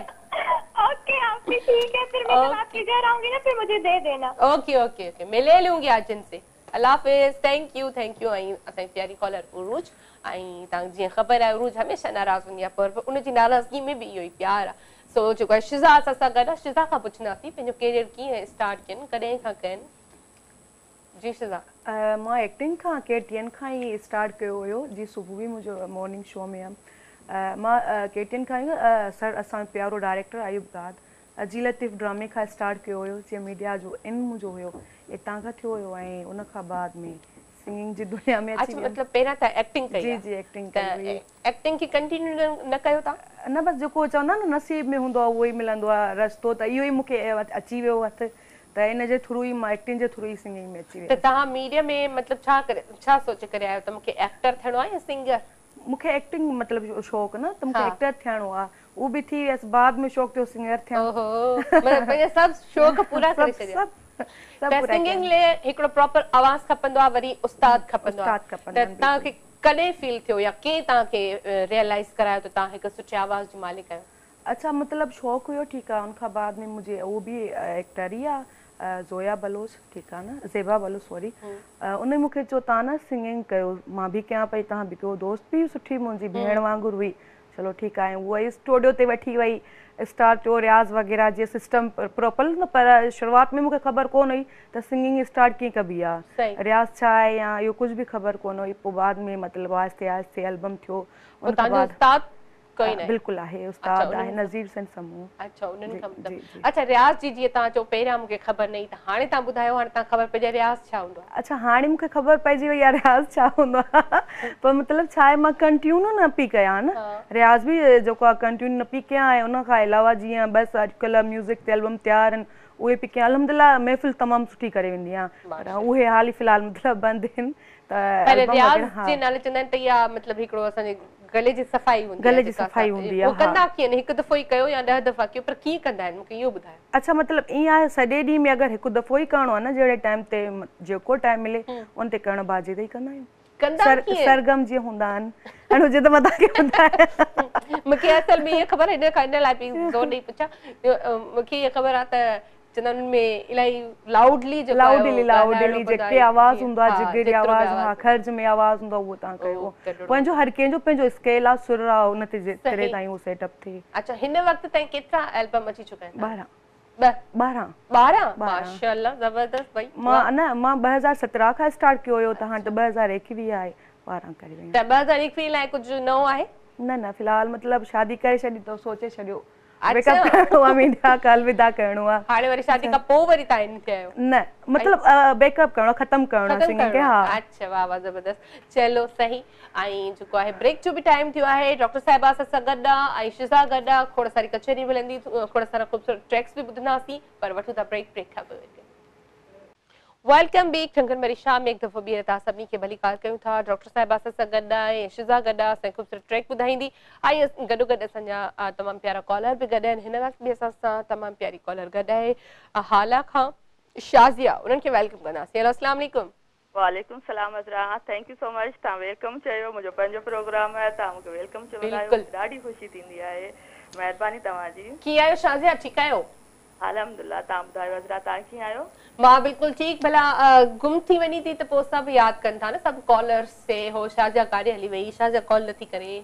हाँ, वॾी महिरबानी कॉलर्स जी, अॼु मज़र जी, अनीता जी, ख़ासि करे अनीता जी। मां शाम जो त वरी ॾिसंदी कोन, लाइट बंदि हूंदी आहे, कॾहिं 5 बजे अची वेंदी आहे, ॾिसंदी आहे, न त सुबुह जो रिपीट में ज़रूरु मस्ट ज़रूरु ॾिसंदी आहियां प्रोग्राम। त सुबुह ॾिठुमि त अनीता माशाल्लाह एॾो ज़बरदस्त गानो बि डेडिकेट कयो ऐं मतिलबु सलाम बि चया, अॼु मज़र चया, वॾी महिरबानी। सभिनी जी तव्हांजी तमामु घणी महिरबानी हिन प्रोग्राम जे थ्रू मतिलबु मूंखे यादि कनि था बसि मूं वटि लफ़्ज़ न आहिनि उन्हनि जा थोरा मतिलबु लाहे सघिजनि बिल्कुलु सही ॻाइबा आहिनि न थोरा सही था चओ सही ॿियो तव्हां ॿुधायो ॿियो सभु ख़ैर अल्लाह जो शुक्र आहे अच्छा टॉपिक ॿुधो अॼु जो टॉपिक मां हाणे थी हुई मतिलबु खोली अच्छा टॉपिक आहे एहसास ॿिए कंहिंजो एहसास करणु केतिरो ज़रूरी आहे एहसास हा पहिरीं मां मतिलबु इहो चई वञा त जेके मतिलबु रिपीट में प्रोग्राम ॾिठा हुआ तमामु ज़बरदस्त टॉपिक बि ज़बरदस्त हूंदा मुंहिंजी मतिलबु लाइट बंदि हूंदी आहे तॾहिं बि कोशिशि हूंदी आहे त मतिलबु प्रोग्राम में शामिलु थियण जी पर मतिलबु मुंहिंजी लॻंदी न हुई ॻाल्हि इन जे करे मां रिपीट में ज़रूरु ॾिठा त उन लाइ तव्हांखे अप्रिशिएट कबो त हिन वीक जा तमामु ज़बरदस्त गेस्ट बि हुआ त वरी टॉपिक्स बि ॾाढा सुठा हुआ घुमण फिरण जे हवाले सां मतिलबु अना परस्तीअ जे हवाले सां वरी अॼु तव्हां अहसासु रखियो आहे बिल्कुलु हा त अहसास त मतिलबु हिकु जीअं माण्हू खे प्यारु हूंदो आहे न उन माण्हू जो अहसासु बि थींदो आहे माण्हूअ खे सही जीअं अहसासु हूंदो आहे ॾिस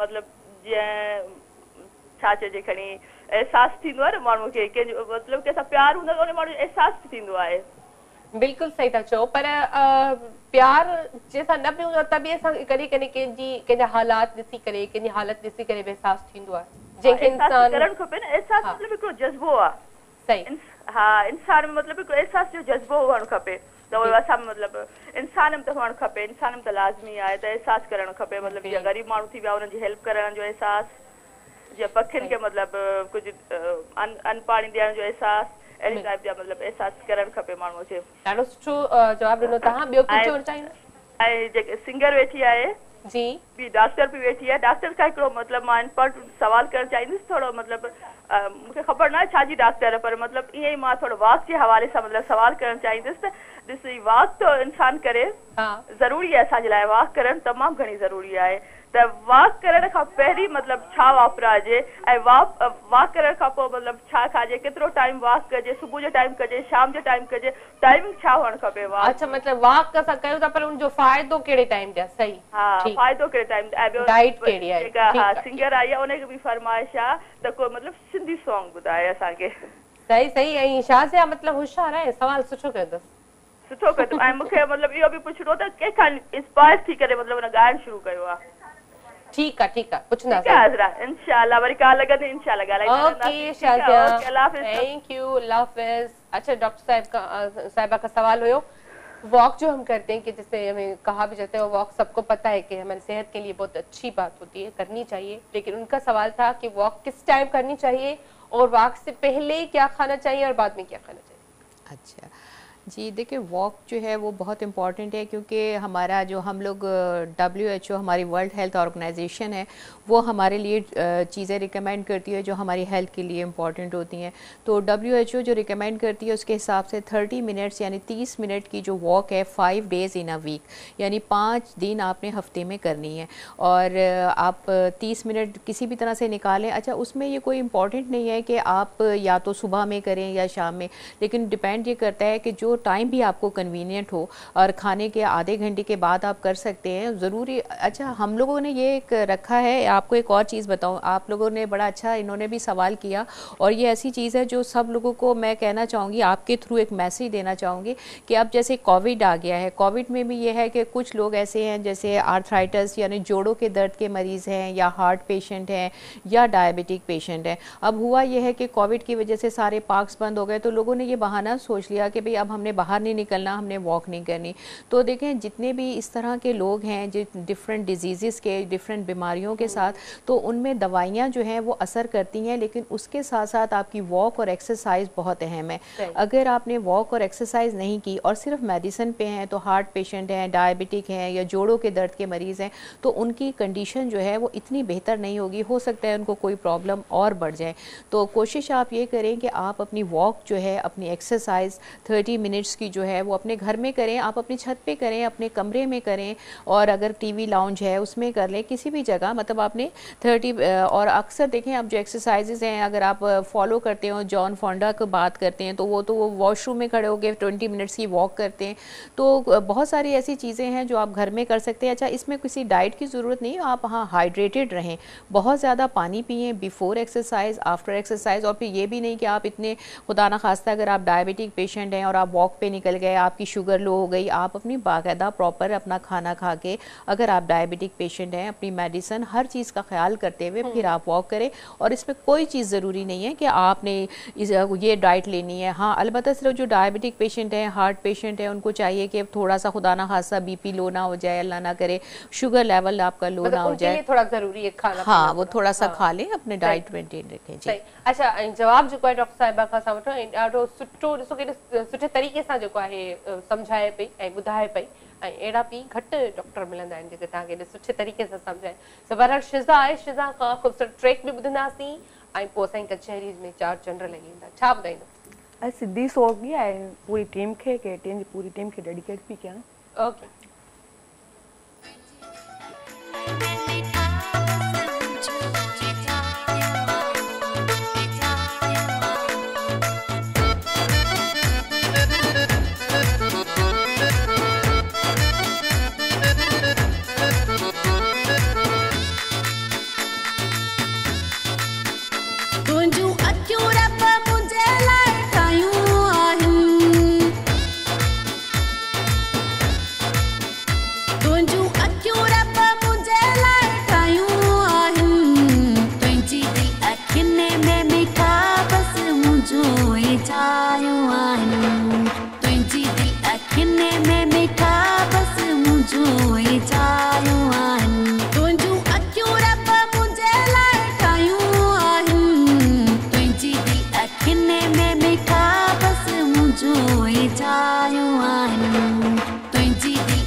वाह वाह ज़बरदस्त। तुंहिंजी अखियुनि में मिठा मुंहिंजूं ई जायूं आहिनि। मतलब ॿिए कंहिंखे न आहे मुंहिंजी ॾिसणो, अखियुनि दिलि में मिठा मुंहिंजूं ई जायूं ॿिए आहिनि। कंहिंखे न आहे ॾिसणो, ॿिए कंहिंखे ॾिसणो जो है ना ममनू आहे, किसी दूसरे को देखना ममनू है। तो बहरहाल डॉक्टर साहिबा सां गॾु असां डॉक्टर साहिबा खे हिकिड़ो वॾो अहम सवाल करण वारा आहियूं त जेको आहे असांजे सुम्हण खां पोइ जॾहिं असां उथंदा आहियूं सुबुह जो घाटे में सूर हूंदो आहे, सभिनी खे पोयां सूर हूंदो आहे, सभु चवंदा आहिनि त गर्दन जंहिंखे असां सिंधी में गांठो चवंदा आहियूं, तो गर्दन का दर्द सुबह सुबह उठते ही सबको होता है, ये क्यों होता है, इसकी वजह क्या है? इसकी वजह बहुत खूबसूरत है। जो वजह है वो वजह ये है कि बहुत ज़्यादा टीवी देखना, बहुत ज़्यादा वीडियो गेम्स पे बैठना, बच्चों का स्पेशली। असल में होता ये है कि हम लोग मेजॉरिटी हमारे यहाँ ये है, एक तो सबसे बड़ी बात है कि इतनी अवेयरनेस नहीं देते हम लोग बच्चों को भी, क्योंकि बच्चे जो है वो घंटों बैठे हुए हैं गर्दन झुका के आपके वीडियो गेम खेल रहे हैं, आपका लैपटॉप यूज़ कर रहे हैं। अच्छा सुबह सुबह होता ये है कि जैसे हम उठे गर्दन का जो दर्द होता ये है कि जो हम लोग दिन भर की हमारी एक्टिविटी होती है, उस एक्टिविटी की वजह से जो हमें पेन होता है वो हमें फिर रात में फील होता है। या फिर ऐसा होता है कि रात में हम लोग बहुत बड़ा तकिया लेते हैं, कुछ लोगों की आदत होती है मोटा तकिया लेकर सोने की, तो जब वो मोटा तकिया लेकर सोते हैं तो उनकी गर्दन आगे की तरफ, जब हम तकिया यहाँ रखेंगे तो गर्दन आगे आ जाएगी ना, तो ऐसा होगा कि जब हम गर्दन आगे करेंगे तो हमारी स्पाइन सारी रात जो है उसके ऊपर प्रेशर पड़ता है। तो कोशिश आप लोग ये करें, सबसे पहले एक तो अपना तकिया जो है उसको पतला कर दें, और अगर पतला नहीं भी तो ऐसा करें कि चादर कोई रोल कर लें या कोई टॉवल रोल करके ये जो गर्दन का हमारा गैप आता है, गोल गैप आता है, इसके अंदर हमने उस तकिए को रखना है ताकि जो है हमारी गर्दन एक न्यूट्रल पोजीशन में सीधी रहे, मतलब गर्दन हमारी आगे की तरफ ना आए। एक तो सबसे अहम एहतियात आपने ये करनी है। दूसरे, अगर आपने कोई भी ऑफिस में काम करना है, लैपटॉप यूज़ करना है, टीवी देखना है, कोई भी काम करना है, तो आपने ऐसा करना है कि आपने आई लेवल पे, यानी आई लेवल का मतलब ये होता है जैसे अब मैं नीचे कर रही हूँ तो वो नीचे चली गई चीज़, लेकिन हमने इतना ऊंचा रखना है, टेबल के ऊपर चीज़ को ऊंचा रखना है, लैपटॉप को ऊंचा रखना है, टीवी भी हमने अपने आई लेवल पे लगाना है। तो इस तरह से हम थोड़ा सा पोजीशन चेंज कर लें। लैपटॉप आपको बीच में काट रही हूं, मतलब लैपटॉप को हमें यूं यूज नहीं करना, बिल्कुल यूं करना है, या तो आपकी गर्दन आगे ना झुके, आपकी गर्दन ये न्यूट्रल पोजीशन होती है ना, इसमें न्यूट्रल पोजीशन में रहे आपकी। अच्छा चलो भाई, इन्हें जो सवाल जवाब भी तव्हांखे मिली वियो त तव्हांखे ही करे न, तव्हांखे ही कर जो टाइप करणो आहे। सो बहरहाल स्मार्ट सनाउल्लाह सां गॾु लाइन ते उनखे वेलकम कंदासीं। हेलो अस्सलाम वालेकुम। वालेकुम सलाम अदी, शाद कॉलोनी कंबरगांव स्मार्ट सनाउल्लाह गोपान तो ॻाल्हायां। जी जी बिल्कुल वेलकम करना। कीअं आहियो, ठीकु आहियो? अल्लाह जी मेहरबानी, ठीक ठाक आहियूं माशाल्लाह। जी सनाउल्लाह मौज़ू ॿुधो आहे? जी जी एहसास साबित त ॿुधो आहे। छा चवणु चाहींदो? मां इहो ई चवंदुसि हिन जेको असां हिन दौर में हलूं था, माण्हुनि मां एहसास त निकिरी वियो आहे त जीअं असां ॾिसंदा आहियूं रोडनि ते कंहिंजो एक्सीडेंट थींदो आहे वग़ैरह त माण्हू वीडियोस बनाईंदा आहिनि, कंहिंजी हेल्प न कंदा आहिनि। त मां इहो मैसेज ॾियणु चाहींदुमि त ग़रीबनि जी हेल्प कयो, मदद कयो, ऐं कंहिंजा वीडियोस बि न बनायो ऐं माण्हुनि जी मदद कयो। जीअं मौला अली अलैहिस्सलाम फरमायो आहे, जीअं इंसान मां साहु निकिरी वेंदो आहे उहो इंसान ई न आहे रहंदो, जंहिं इंसान मां एहसास निकिरी वेंदो आहे त उहो इंसान ई न आहे रहंदो। बिल्कुलु सही चयो, बिल्कुलु सही चयो। ॿियो कुझु चवणु चाहींदव? जी ॿियो कुझु चवणु चाहींदव सनाउल्लाह? न न बस काफ़ी आहे। मुंहिंजा दोस्त ॾिसनि था। अच्छा, मुंहिंजो प्यारो दोस्त ॾिसे थो मीर मोहम्मद मुगेर, उनखे सलाम ॾींदुसि ऐं गुज़ारिश कयां। वालेकुम सलाम। सभिनी खे तव्हांजो सलाम पहुची विया। तव्हांजा दोस्त ॾिसनि था त भली ॾिसंदा रहनि। सो बहरहाल thank you, thanks for calling. ऐं जेको आहे डॉक्टर साहिबा खां असां पुछंदासीं त कोविड ज़ाहिर ॻाल्हि आहे अञा हले पियो ऐं अलाए कॾहिं जान छॾींदो, ख़बर न आहे। सो इम्यूनिटी सिस्टम असांजो चवंदा आहिनि त स्ट्रॉन्ग हुजे त पोइ असां उन शइ खां बची सघूं था। त डॉक्टर साहिबा खां असांजो सवाल हूंदो त इन केस जा मरीज़ केतिरा उन्हनि वटि ईंदा आहिनि लगभग इस कोविड के हिसाब से? कितने मरीज आपके पास आते हैं? हमारे पास जो पेशेंट्स आते हैं स्पेशली जो है हमारा तो ओपीडी का होता है, तो वो पेशेंट वो आते हैं जो कि कोविड से रिकवर हो जाते हैं। और कोविड से रिकवरी के बाद ये है कि क्योंकि आपको पेशेंट वापस बाहर निकलने ही नहीं देते हॉस्पिटल से जब तक कि आपका टेस्ट नेगेटिव ना आ जाए। तो जब आपका टेस्ट नेगेटिव आ जाता है तो उसके बाद आपको हॉस्पिटल से डिस्चार्ज किया जाता है। और उसके बाद ये है कि मेनली ऐसा होता है कि जो पेशेंट कोविड के बाद रिकवर होके आते हैं या फिर वो पेशेंट जो क्वारंटीन यानी 15 दिन तक आप अंदर कमरे में रहे है तो उससे होता ये कि मस्कुलर वीकनेस, जोड़ों का दर्द, स्पेशली गर्दन का दर्द, कमर का दर्द, और क्योंकि जो सार्स इसे कहते हैं, सार्स का मतलब है सीवियर एक्यूट रेस्पिरेटरी जो ये है डिजीज़ जो आपकी कोविड है, इसमें ज़्यादा हमारे लंग्स जो हैं वो हमारे फेफड़े या हमारे सांस का जो निज़ाम है उसके ऊपर इफ़ेक्ट होता है। तो सबसे इसमें अहम चीज़ ये है कि जो इन पेशेंट्स को करनी चाहिए, एक जोड़ों का दर्द है, एक तो ये है कि आपने अपने कमरे में मुस्तकिल, अगर आप 15 दिन के लिए भी आइसोलेट हुए हुए हैं तो आपने अपने कमरे में लेटे नहीं रहना। कमरे में भी आपने उठ के जो है आधे घंटे के बाद 2-4 स्टेप्स लिए, थोड़ा सा आप 5 मिनट चले। और दूसरा वेंटिलेशन का जो इंतज़ाम है वो आपके मतलब बहुत अच्छा होना चाहिए। कमरे में खिड़की हो, आपका कोई ऐसी जगह जहाँ से आपकी फ़्रेश एयर जो है वो अंदर आए, ताकि क्योंकि सांस लेने में आपको आसानी और फ्रेश ऑक्सीजन आए। अच्छा, दूसरी चीज़ ये है कि आप हाइड्रेटेड रहें। हाइड्रेटेड का मतलब ये बहुत ज़्यादा आपने पानी पीना है, क्योंकि अब जो यूके की जितनी हेल्थ ऑर्गेनाइजेशंस हैं उन लोगों ने बाकायदा अपने लोगों को ये बात कही है कि आप ना कीप मूविंग, यानी आपने मूवमेंट करते रहना है एंड बी हाइड्रेटेड, और आपने पानी बहुत ज़्यादा पीना है, जिसकी वजह से जो है वो क्लॉटिंग जो इसमें होती है वो क्लॉटिंग का चांस भी कम होता है। तो इसमें जो हमारे पास पेशेंट आते हैं ज़्यादातर जो है कोविड से रिकवर होने के बाद जब ओपीडी में आते हैं वो जॉइंट पेन के साथ आते हैं, मस्कुलर वीकनेस के साथ आते हैं, गर्दन का दर्द। तो उसमें हम फिजियोथेरेपी में डिफरेंट ट्रीटमेंट देते हैं। 1 हफ्ते के बाद जो है वो रिकवर हो जाते हैं इंशाल्लाह ताला, और फिर उसके बाद हम उनको डिफरेंट टाइप की जो है वो प्रिकॉशंस बताते हैं इस तरह। जी अच्छा, कॉल है हैदराबाद का अब्दुल गफूर जी, कॉल वठंदासीं। हेलो, अस्सलाम वालेकुम। वालेकुम सलाम, कहिड़ा हाल आहे नादी? मां बिल्कुल ठीक भा, तव्हां ॿुधायो कीअं आहियो? ठीक ठाक? अल्लाह शुक्र आहे। जी भा, प्रोग्राम ॾिसो पिया? जी हा, बिल्कुलु ज़बरदस्त प्रोग्राम आहे। जी, छा चवणु चाहींदो भा? हा त इहो चवंदा बसि अल्लाह ख़ुशि रखे तव्हांखे, तव्हांजो प्रोग्राम हलो आहे। वॾी महिरबानी। टॉपिक ते न ॻाल्हाईंदो? जी हा, एहसास त वॾी ॻाल्हि आहे, हर कंहिंजो एहसास करणु घुरिजे, इंसान जो, चाहे जानवर हुजे, चाहे ग़रीब हुजे, चाहे फ़क़ीर हुजे, हुनजो एहसास करणु घुरिजे। बिल्कुलु सही चयो तव्हां, ॾाढो सुठी ॻाल्हि। थैंक यू अब्दुल गफूर भा, ऐं कॉल कई, ऐं उन्हनि स्पेशली जेको आहे प्रोग्राम खे पसंदि कनि था, ॾिसनि था, उनखे ॿुधाइण जे लाइ उन्हनि कॉल कई हुई, ऐं वॾी महिरबानी। अच्छा, अहिड़े कॉलर्स खे बि एप्रिशिएट करणु घुरिजे, छो जो ॾिसो टाइम कढी वरी कॉल करणु, वरी ॻाल्हाइण, सिर्फ़ु तव्हांखे एप्रिशिएट कनि था, त उन्हनि जो बि हक़ आहे त असां उन्हनि खे जेको आहे सुठी मोट ॾियूं। सो जेके असांजा न्यू कॉलर्स आहिनि या असांजा जेके रेगुलर कॉलर आहिनि, उन्हनि सभिनी जी लिस्ट जेका आहे उहा हाणे इक्वल थी वई आहे, छो जो सभु जेके बि असांजे प्रोग्राम में जेके बि कॉल कंदा आहिनि, सभु सोभर असांजा जेके बि कॉलर्स आहिनि अॼु ताईं जिन ॻाल्हायो आहे टॉपिक ते, इलाही सुठो ॻाल्हाईंदा आहिनि।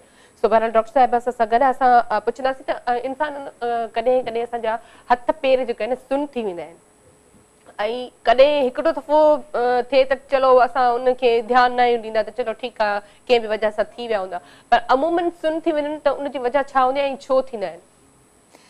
जी मैं समझ गई। असल में हाथ का सुन हो जाना अक्सर ऐसा होता है, कुछ लोग जब सुबह सो के उठते हैं या बहुत देर तक बैठते हैं तो उसके बाद उनके हाथ में जो है पूरा हाथ जो है वो सुन हो जाता है।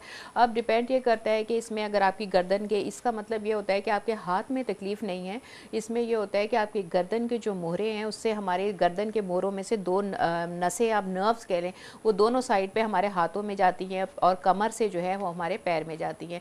तो अगर हमारे गर्दन के मोहरों में कोई प्रॉब्लम हो जाता है, कोई स्वेलिंग हो जाती है गलत बैठने से, गलत लेटने से, या किसी और बीमारी की वजह से, जैसे जोड़ों का दर्द है, तो उससे हमारी वो जो नस है वो उसके अंदर दब जाती है जो हाथ में आती है। तो उसके बाद आपको सुन होना, अगर आपका हाथ सुन हो रहा है, जैसे चींटियाँ चल रही हैं, जलन हो रही है, ये ख़ास पहचान होती है कि अगर आपकी नस जो है वो दब रही है या नर्व कंप्रेशन हो रहा है, तो अगर आपके हाथ में जलन होती है, सुन हो जाता है, आपको बहुत ज़्यादा ऐसा लगता है कि कीड़े चल रहे हैं और आपकी ग्रिप ख़त्म हो रही है, तो इसका मतलब ये होता है कि आपका हाथ अगर सुन हो रहा है तो गर्दन के मोहरों के ऊपर आपके प्रॉब्लम है, आप प्रॉपर जो है डॉक्टर के पास जाएं। और अगर टांग सुन होना, दूसरी चीज़ होती है कि आपके टांग में दर्द आ रहा है, स्पेशली ऐसा होता है कि टांग के पिछले हिस्से में जो है वो आपको दर्द होता है, और अगर बाज़ लोगों को ऐसा होता है कि दर्द नहीं भी होता है लेकिन पैर सुन होता है, तो उसकी वजह ये होती है कि कमर के जो मोहरे हैं उसके अंदर किसी वजह से स्वेलिंग आ गई या कोई ऐसी बीमारी है जो नस आपकी टांग में सप्लाई करती है वो दब रही है। तो अगर आपको कभी ऐसा हो रहा है कि आपकी नस दब रही, आपको महसूस हो रहा है टांग सुन हो रही है, पैर जो है वो आपको समझ नहीं आ रहा कहाँ रख रहे हैं,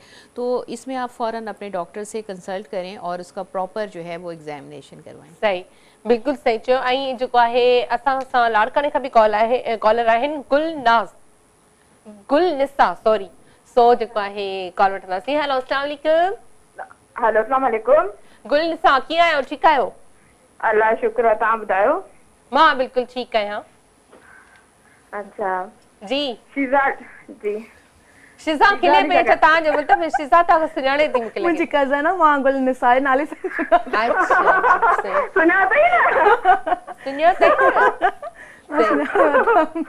चलो चलो ॻाल्हायो गुलनिसा, पंहिंजी कज़न सां ॻाल्हाईंदो, मूंसां ॻाल्हाईंदो, छा चवंदो?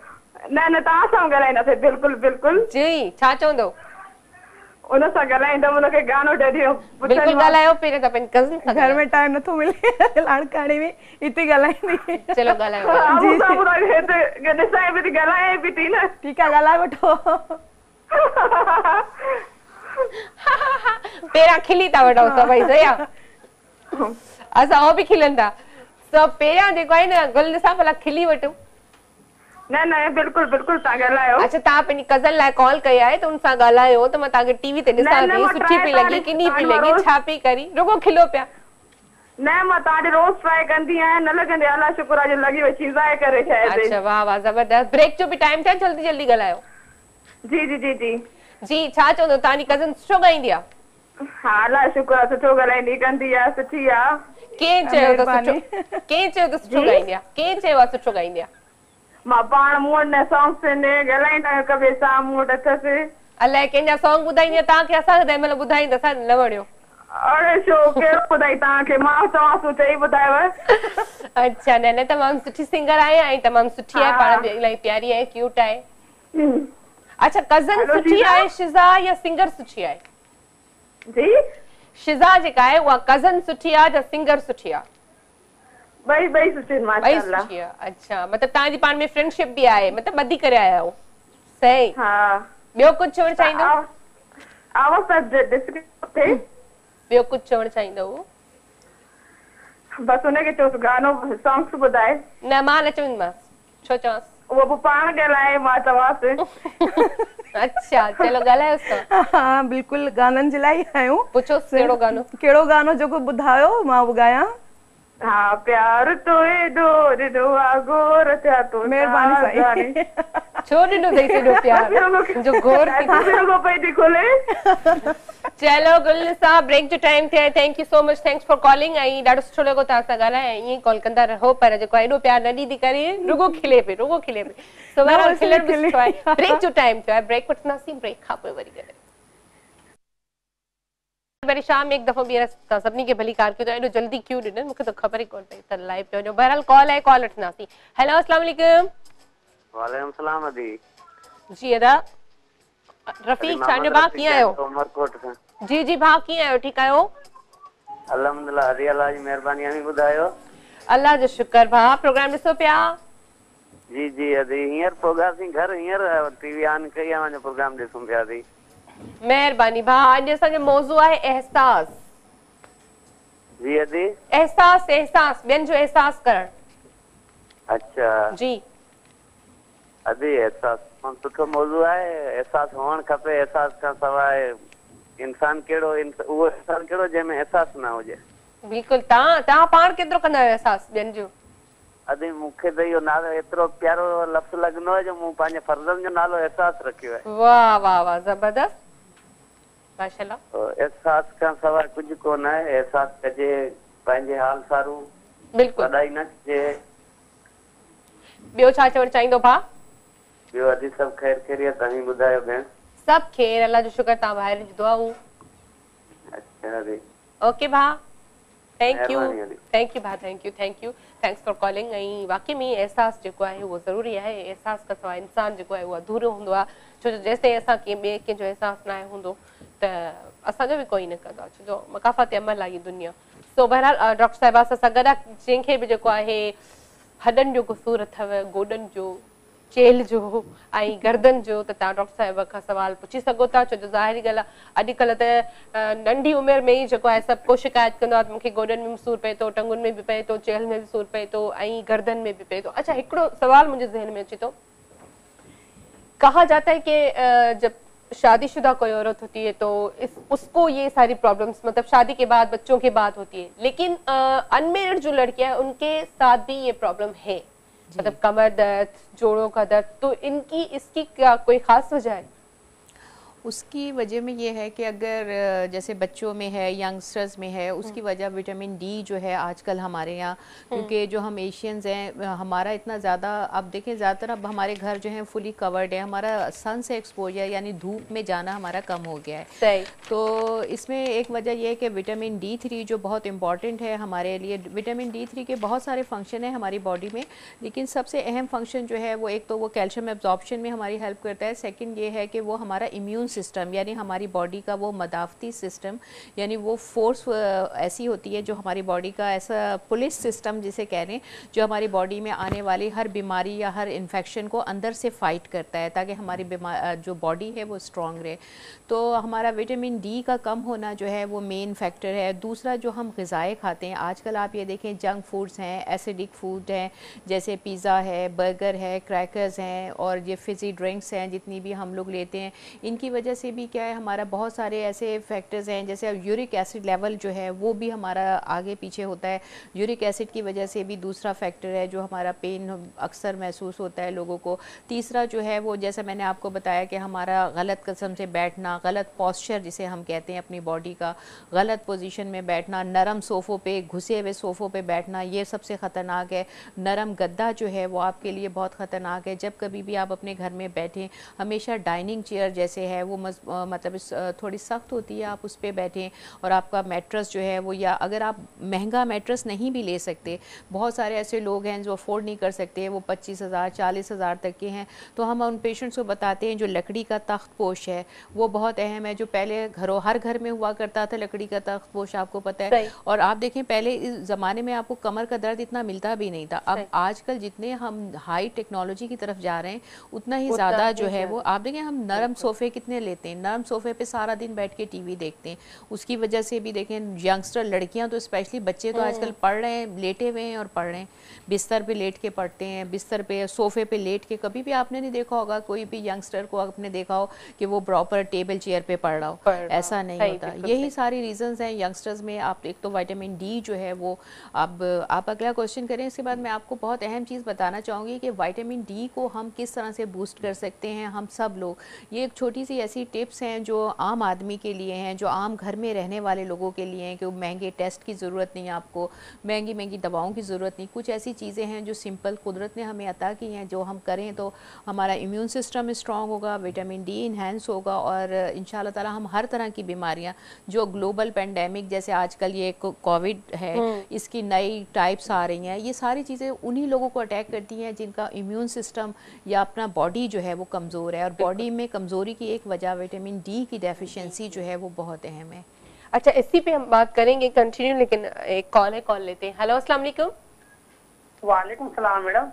वालेकुम सलाम, की आयो? ठीक है जावेद भा? ठीक ठाक भेण, तव्हां ॿुधायो? मां बिल्कुल ठीक। मौजू ते छा चवंदो? मौजू ॿुधो? हा भेण, मौजू ॿुधो आहे, ऐसा मौजू आहे न? जी जी बिल्कुल, छा चवंदो? भेण हेलो, सबसे एहसास आई आहे, सब शे एहसास सां ई आहे, बिल्कुल सही चयो। इन साल में कुछ ना है ना? हाँ बिल्कुल सही चयो, बिल्कुल सही चयो। ॿियो कुछ चवण चाहींदो? ॿियो है तारा होट केरा? गेस्ट केरा? गेस्ट आहे डॉक्टर साहिबा है, उन्हनि खां को सवाल आहे तव्हांजो? जी मैडम, ये गले जे बीमारी जो कोई यो हल हुजे? तव्हांजे गले में छा आहे, कोई प्रॉब्लम आहे? मैडम गले में खाइण पीअण में तकलीफ़ थींदी आहे। तव्हां डॉक्टर खे ॾेखारियो आहे? हाँ मैडम, डॉक्टर काफ़ी के ॾेखारियो आहे लेकिन को हल नथो मिले।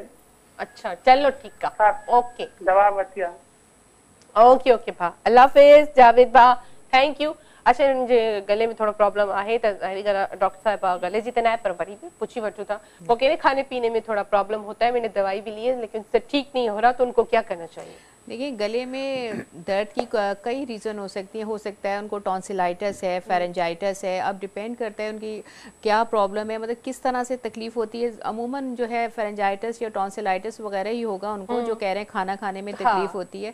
तो उनको एक तो ये चाहिए कि खट्टी जो ठंडी चीज़ें हैं उनको अवॉइड करें, और दूसरा ठंडा पानी ना पिएँ। और ये है कि जब आप सोएं स्पेशली ऐसा करें कि सोने से पहले जो है वो गार्गल करें और टूथ ब्रश करके अपने मतलब क्लीन रखें अपने सलाइवा को क्लीन रखें, अपने दांतों को क्लीन रखें। उसके अलावा ये है कि एक प्रॉपर जो है चेकअप बहुत इंपॉर्टेंट होता है कि कितनी भी बीमारियाँ ऐसी हैं कि जो हम लोग सुनने में जो है वो थोड़ी डिफरेंट होती हैं, लेकिन जब हम उन्हें चेक करें, डायग्नोज करें तो वो थोड़ा सा फ़र्क होता है। तो ऐसा कीजिए, आप अपने किसी करीबी डॉक्टर से एक दफ़ा चेक करा लें। अगर वो ये समझते हैं कि अमूमन गला ख़राब होगा, फेरेंजाइटिस ही होगा आपको, तो आप उसमें जो है ये सारी एहतियातें करें। वो आपको दवा प्रिस्क्राइब करेंगे, कोई एंटी एलर्जिक देंगे या फिर एंटीबायोटिक की अगर ज़रूरत हुई तो वो एंटीबायोटिक देंगे। जी सही। अच्छा भात तव्हां जवाब ॿुधी छॾियो हूंदो ऐं जेको डॉक्टर साहिबा तव्हांखे चयो उन ते तव्हां अमल कयो। अच्छा दुबई खां असां तमामु प्यारो भाउ गॾु आहे, उन्हनि जी कॉल वठंदासीं। हेलो अस्सलाम वालेकुम मीर मोहम्मद भाउ।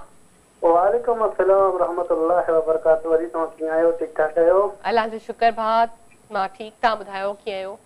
अल्लाह पाक जा करम तमाम जबरदस्त महिमान, उन्हनि खे भी सलाम मुंहिंजे तरफ़ां जी। वालेकुम सलाम। जी अॼु मां सबक ते ॻाल्हाईंदुमि। जी जी छा चवंदो? मुझे इंसान में एहसास न है तो मुझे ख्याल में वो इंसान बिल्कुल हैवान है। जंहिंमें एहसास न हुजे, गरीब जे वक़्तु ॾुखे वक़्त में मदद न करे, गरीब जे माना ॾुखे वक़्त में मदद न करे ऐं मदद खां फ़ाइदो वठे, मज़ाक सम्झे, तो उनखे एहसास न है तो मुझे ख्याल में वो इंसान बिल्कुल जानवर है। बिल्कुल सही चयो भाउ, बिल्कुल सही चयो। एहसास हर इंसान में हुजे, गरीब जे दुख सुख में, पाड़ेसरी जे दुख सुख में सार लाए, उनखे असां एहसास चवंदा आहियूं। बिल्कुल सही। ये जी सिंगर सां भी ॻाल्हाईंदासीं। बिल्कुल ॻाल्हायो।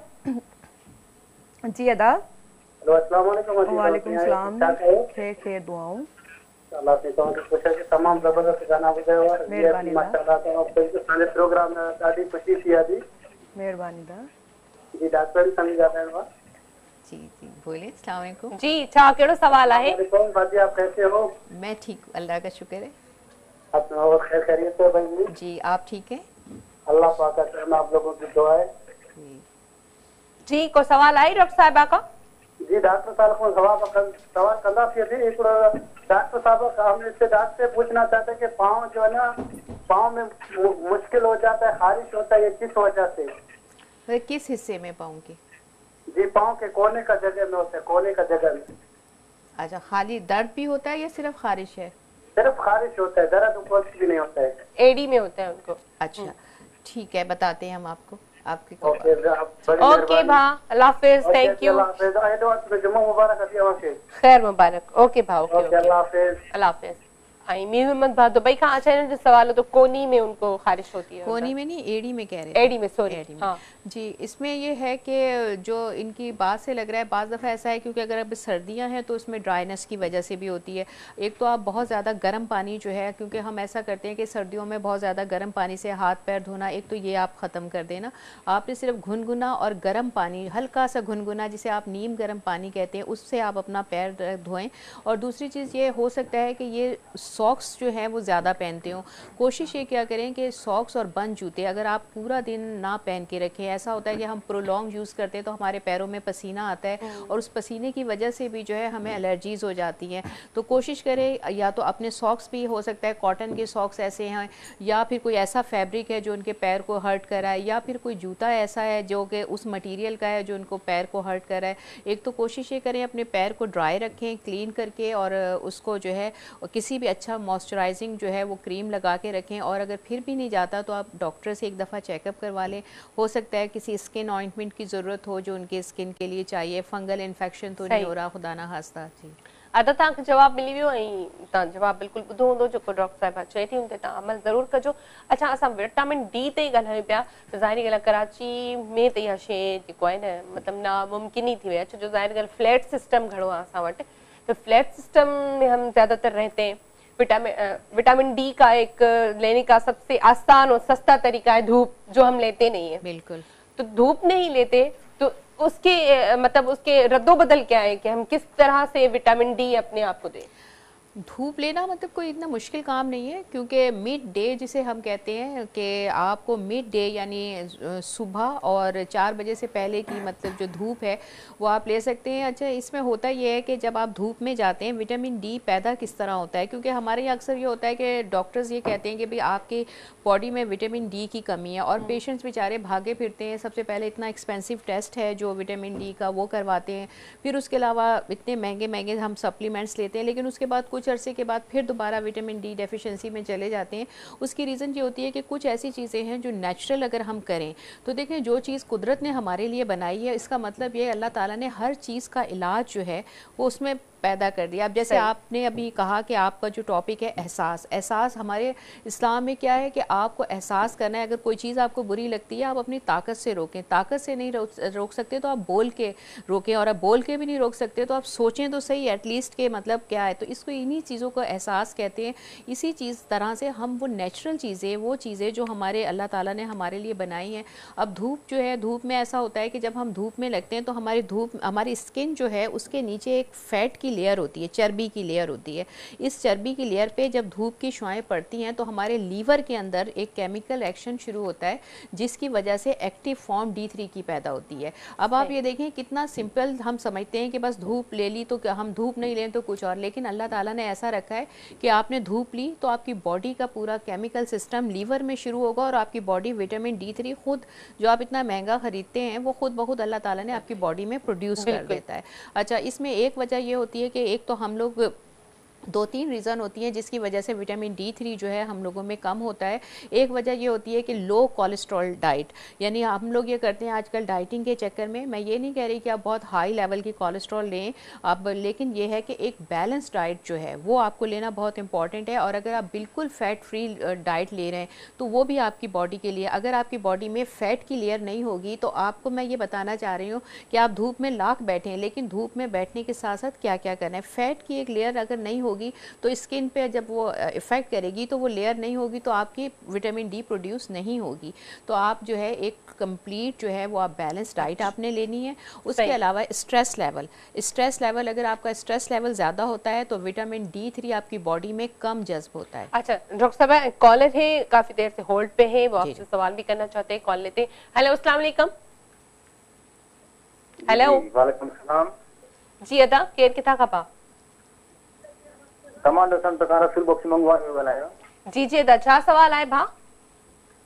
सवाल यो आहे त सियारे जी मौसम अचे थी, खारस जी बीमारी थिए थी, माना जे तड़को जेकड़ो त जंहिं ॼण जे हिसाब सां।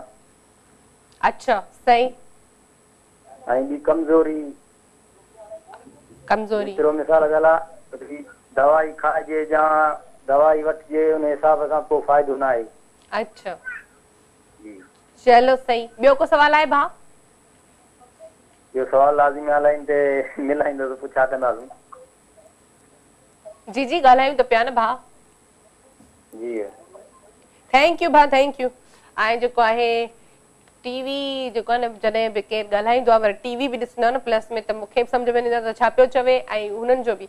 बहरहाल उन्हनि जो सवाल हुयो त उनका सवाल था सर्दियों में ना खारिश का मसला है उनके साथ, और दवाई वगैरह भी ली है तो उससे सही नहीं हो रहा। सर्दियों में खारिश का मसला हर आदमी को भी हो सकता है। उसकी रीज़न ये होती है कि स्किन ड्राई हो जाती है। जो हवा चलती है सर्दी में वो हमारी बॉडी से मॉइस्चर जो है, नमी जो ले जाती है। जब नमी कम होती है बॉडी में तो ऑटोमेटिकली जब स्किन ड्राई होती है तो आपको खारिश होती है। इसके लिए सबसे अहम ये है कि अपनी स्किन को मॉइस्चराइज करें और आप साबुन का इस्तेमाल ज़्यादा ना करें, क्योंकि साबुन से जो है बॉडी बहुत खुश्क होती है। सॉफ्ट जो बॉडी वॉश मिलते हैं उनसे आप अपना हाथ, और फोम जो चेहरे के होते हैं फेस वॉश, उससे आप अपना मुँह धोएं। और दूसरी चीज़ है कि जब आप मुंह धोएं या आप नहाएं तो उसके बाद जो है अपनी बॉडी को मॉइस्चराइज करें। उसकी रीज़न ये होती है कि जब हम नहाते हैं तो हमारी बॉडी के पोर्स खुल जाते हैं, तो उस वक्त जो है कोई अच्छा आप मॉइस्चराइज़र आप यूज़ करें। और उसके अलावा ज़्यादा तेज़ गर्म पानी से बार बार मैं कहती हूँ मुँह हाथ ना धोएं। जी सही। डॉक्टर साहब, ब्रेक का भी टाइम हो गया, ब्रेक भी ज़रूरी है, तो ब्रेक वठंदासीं, ब्रेक खां पोइ वरी कंटिन्यू कंदासीं। Welcome back. रंगल मेरी शाम में एक दफ़ो ॿीहर तव्हां सभिनी खे भलीकार कयूं था ऐं हलूं था असां रावलपिंडी सजाद भाउ सां गॾु। हेलो, अस्सलाम वालेकुम। वालेकुम सलाम। जी सजाद भाउ। जी मैडम, सजाद बात कर रहा हूँ। जी जी, मैंने आपका प्रोग्राम देख रहा हूँ तो मैंने सुना था कि आप मतलब डॉक्टर आपके पास बैठा था। जी जी। तो मैं अपने बारे में बात मैं कहता था कि 2 माह से ना भूख नहीं लग रही मुझे। 2 महीने से? सही। हाँ जी जी। तो वैसे तो फिट फाट हूँ, अल्लाह का शुक्र है, लेकिन यही मसला है सिर्फ ना। अच्छा, एज बताइएगा अपनी। जी, एज आपकी क्या है? तकरीबन 36 साल है। 36 36 ठीक है। और कोई सवाल? जी और कोई सवाल है? नहीं, और कोई सवाल नहीं। चले ठीक है, आपको जवाब देते हैं। Thank you thank you thank you, thanks for calling. आई जवाब वठू था डॉक्टर साहिबा का। अच्छा, ये कह रहे 2 महीने हो गए हैं, मतलब लगभग उनको भूख नहीं लग रही, मतलब वैसे वो फिटफाट है। अच्छा, देखिए उसके रीज़न ये हो सकती है, एक तो ये है सबसे बड़ी वजह कि हो सकता है कोई स्ट्रेस हो या कोई ऐसी चीज़ हो जो ये सोच रहे हैं ना, तो क्योंकि हमारे जो ब्रेन में कुछ सेंटर्स ऐसे होते हैं जिनका ताल्लुक स्ट्रेस से होता है, एपिटाइट से होता है। तो एक तो आप अपने आप को कंफर्टेबल रखना है। दूसरी चीज़ ये होती है कि जब हम कभी भी परेशान होते हैं तो हमारी बॉडी के कुछ हैप्पी हार्मोन्स हैं जो बॉडी से रिलीज़ होते हैं जब हम खुश होते हैं। तो आप कोशिश ये करें, जितना आपको कोई भी प्रॉब्लम है या कोई स्ट्रेस है तो आप अपने आप को खुश रखें, तो ऑटोमेटिकली हमारी बॉडी से हैप्पी हार्मोन्स रिलीज़ होते हैं। जब हम परेशान होते हैं तो वो हार्मोन्स रिलीज़ नहीं होते, उनके ऊपर इफ़ेक्ट आता है। एक तो ये वजह होती है, उससे हमारी एपिटाइट, भूख वगैरह सब कुछ वो डिस्टर्ब हो जाती है। जैसे डिप्रेशन जो है उसकी वजह से भी ऐसा होता है।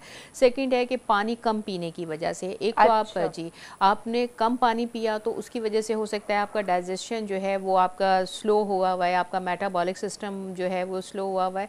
तो एक तो ये करना है, खाना खाने के, कोई भी चीज़ खाने के फ़ौरन बाद आपने लेटना नहीं है, और खाने के बाद जो है आप पानी ना पिएं। आधे घंटे 1 घंटे के बाद आप पानी पिएं, और खाना खाने से पहले जो है वो 1 गिलास भर के पानी पी लें, क्योंकि पानी की कमी की वजह से भी जो है आपका डाइजेस्टिव सिस्टम या निज़ाम पे भी बहुत फ़र्क पड़ता है। ज़बरदस्त। सजद पता के जो है जवाब मिली वियो आहे। ऐं शिज़ा खां जेको आहे ख़ूबसूरत ट्रैक ॿुधंदासीं। यको असांजी कचहरी के एंजॉय कयो अथसि, वेठी आहे आराम सां ॾाढो। त हाणे छा ॿुधाईंदो? जेका फरमाइश थी आहे उहा ई ॿुधाईंदमि। ओके।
ज़बरदस्त ज़बरदस्त, मेहरबानी साईं मेहरबानी, वाह मेहरबानी तव्हांजी बि ऐं तमामु सुठो शिज़ा माशाअल्लाह। अच्छा डॉक्टर साहिबा खां पुछंदासीं सेकंड सॉन्ग जेको आहे शिज़ा चयो पर डॉक्टर साहिबा जेका मतलब आपको मौसीकी से नहीं इतना दिलचस्प है, मतलब आप म्यूजिक चलो लैंग्वेज समझ नहीं आती तो म्यूजिक से बंदा एंजॉय करता है, सीधी सब समझ आती है, लेकिन आप बिल्कुल वो ही बैठी थी ना पता नहीं। अच्छा इत्तेफाक ऐसा होता है कि डॉक्टर्स पता नहीं क्यों उनके चेहरे ऐसे, अक्सर लोग हमें ये कहते हैं कि आप हंसते नहीं हैं, आप मुस्कुराते नहीं हैं, पता नहीं हम लोग ऐसे हो जाते हैं शायद। हाँ अच्छा टॉपिक है हमारा एहसास, लेकिन मैं ये कहती हूँ कि मतलब सब नहीं लेकिन अमूमन डॉक्टर्स को एहसास नहीं होता, ये मैं लाइव कह रही हूँ। बहरहाल कॉल है, कॉल बटन से। हेलो अस्सलाम वालेकुम। वालेकुम अस्सलाम, आप कीअं आहियो? मां बिल्कुल ठीक, असांजी प्यारी सी क्यूट सी लिटिल सिंगर आमना पहुची वई मैदान ते। कीअं आहियो? ठीक आहियो? जी मां बिल्कुल ठीक आहियां, तव्हां कीअं आहियो? मां बिल्कुल ठीक आहियां। छा ॿुधाईंदो आमना? अॼु मां मैडम हुमेरा चना जो गीत ॿुधंदमि, अॼु बि तुंहिंजे लाइ वे गाना। वाह वाह वाह ज़बरदस्त, ओके। अॼु बि तुंहिंजे लाइ वे गाना, अॼु बि तुंहिंजे लाइ वे गाना, हाय असां जाने निमाणा, हाय असां जाने निमाणा, अॼु बि तुंहिंजे लाइ वे गाना। जबरदस्त। नज़रुनि खे जो हेठि झुकाए, नज़रुनि खे जो हेठि झुकाए, तारनि जा ॼण दीप उछाणा, वाह वाह वाह, तारनि जा ॼण दीप उछाणा, अॼु बि तुंहिंजे लाइ वे गाना, वाह वाह, अॼु बि तुंहिंजे लाइ वे गाना।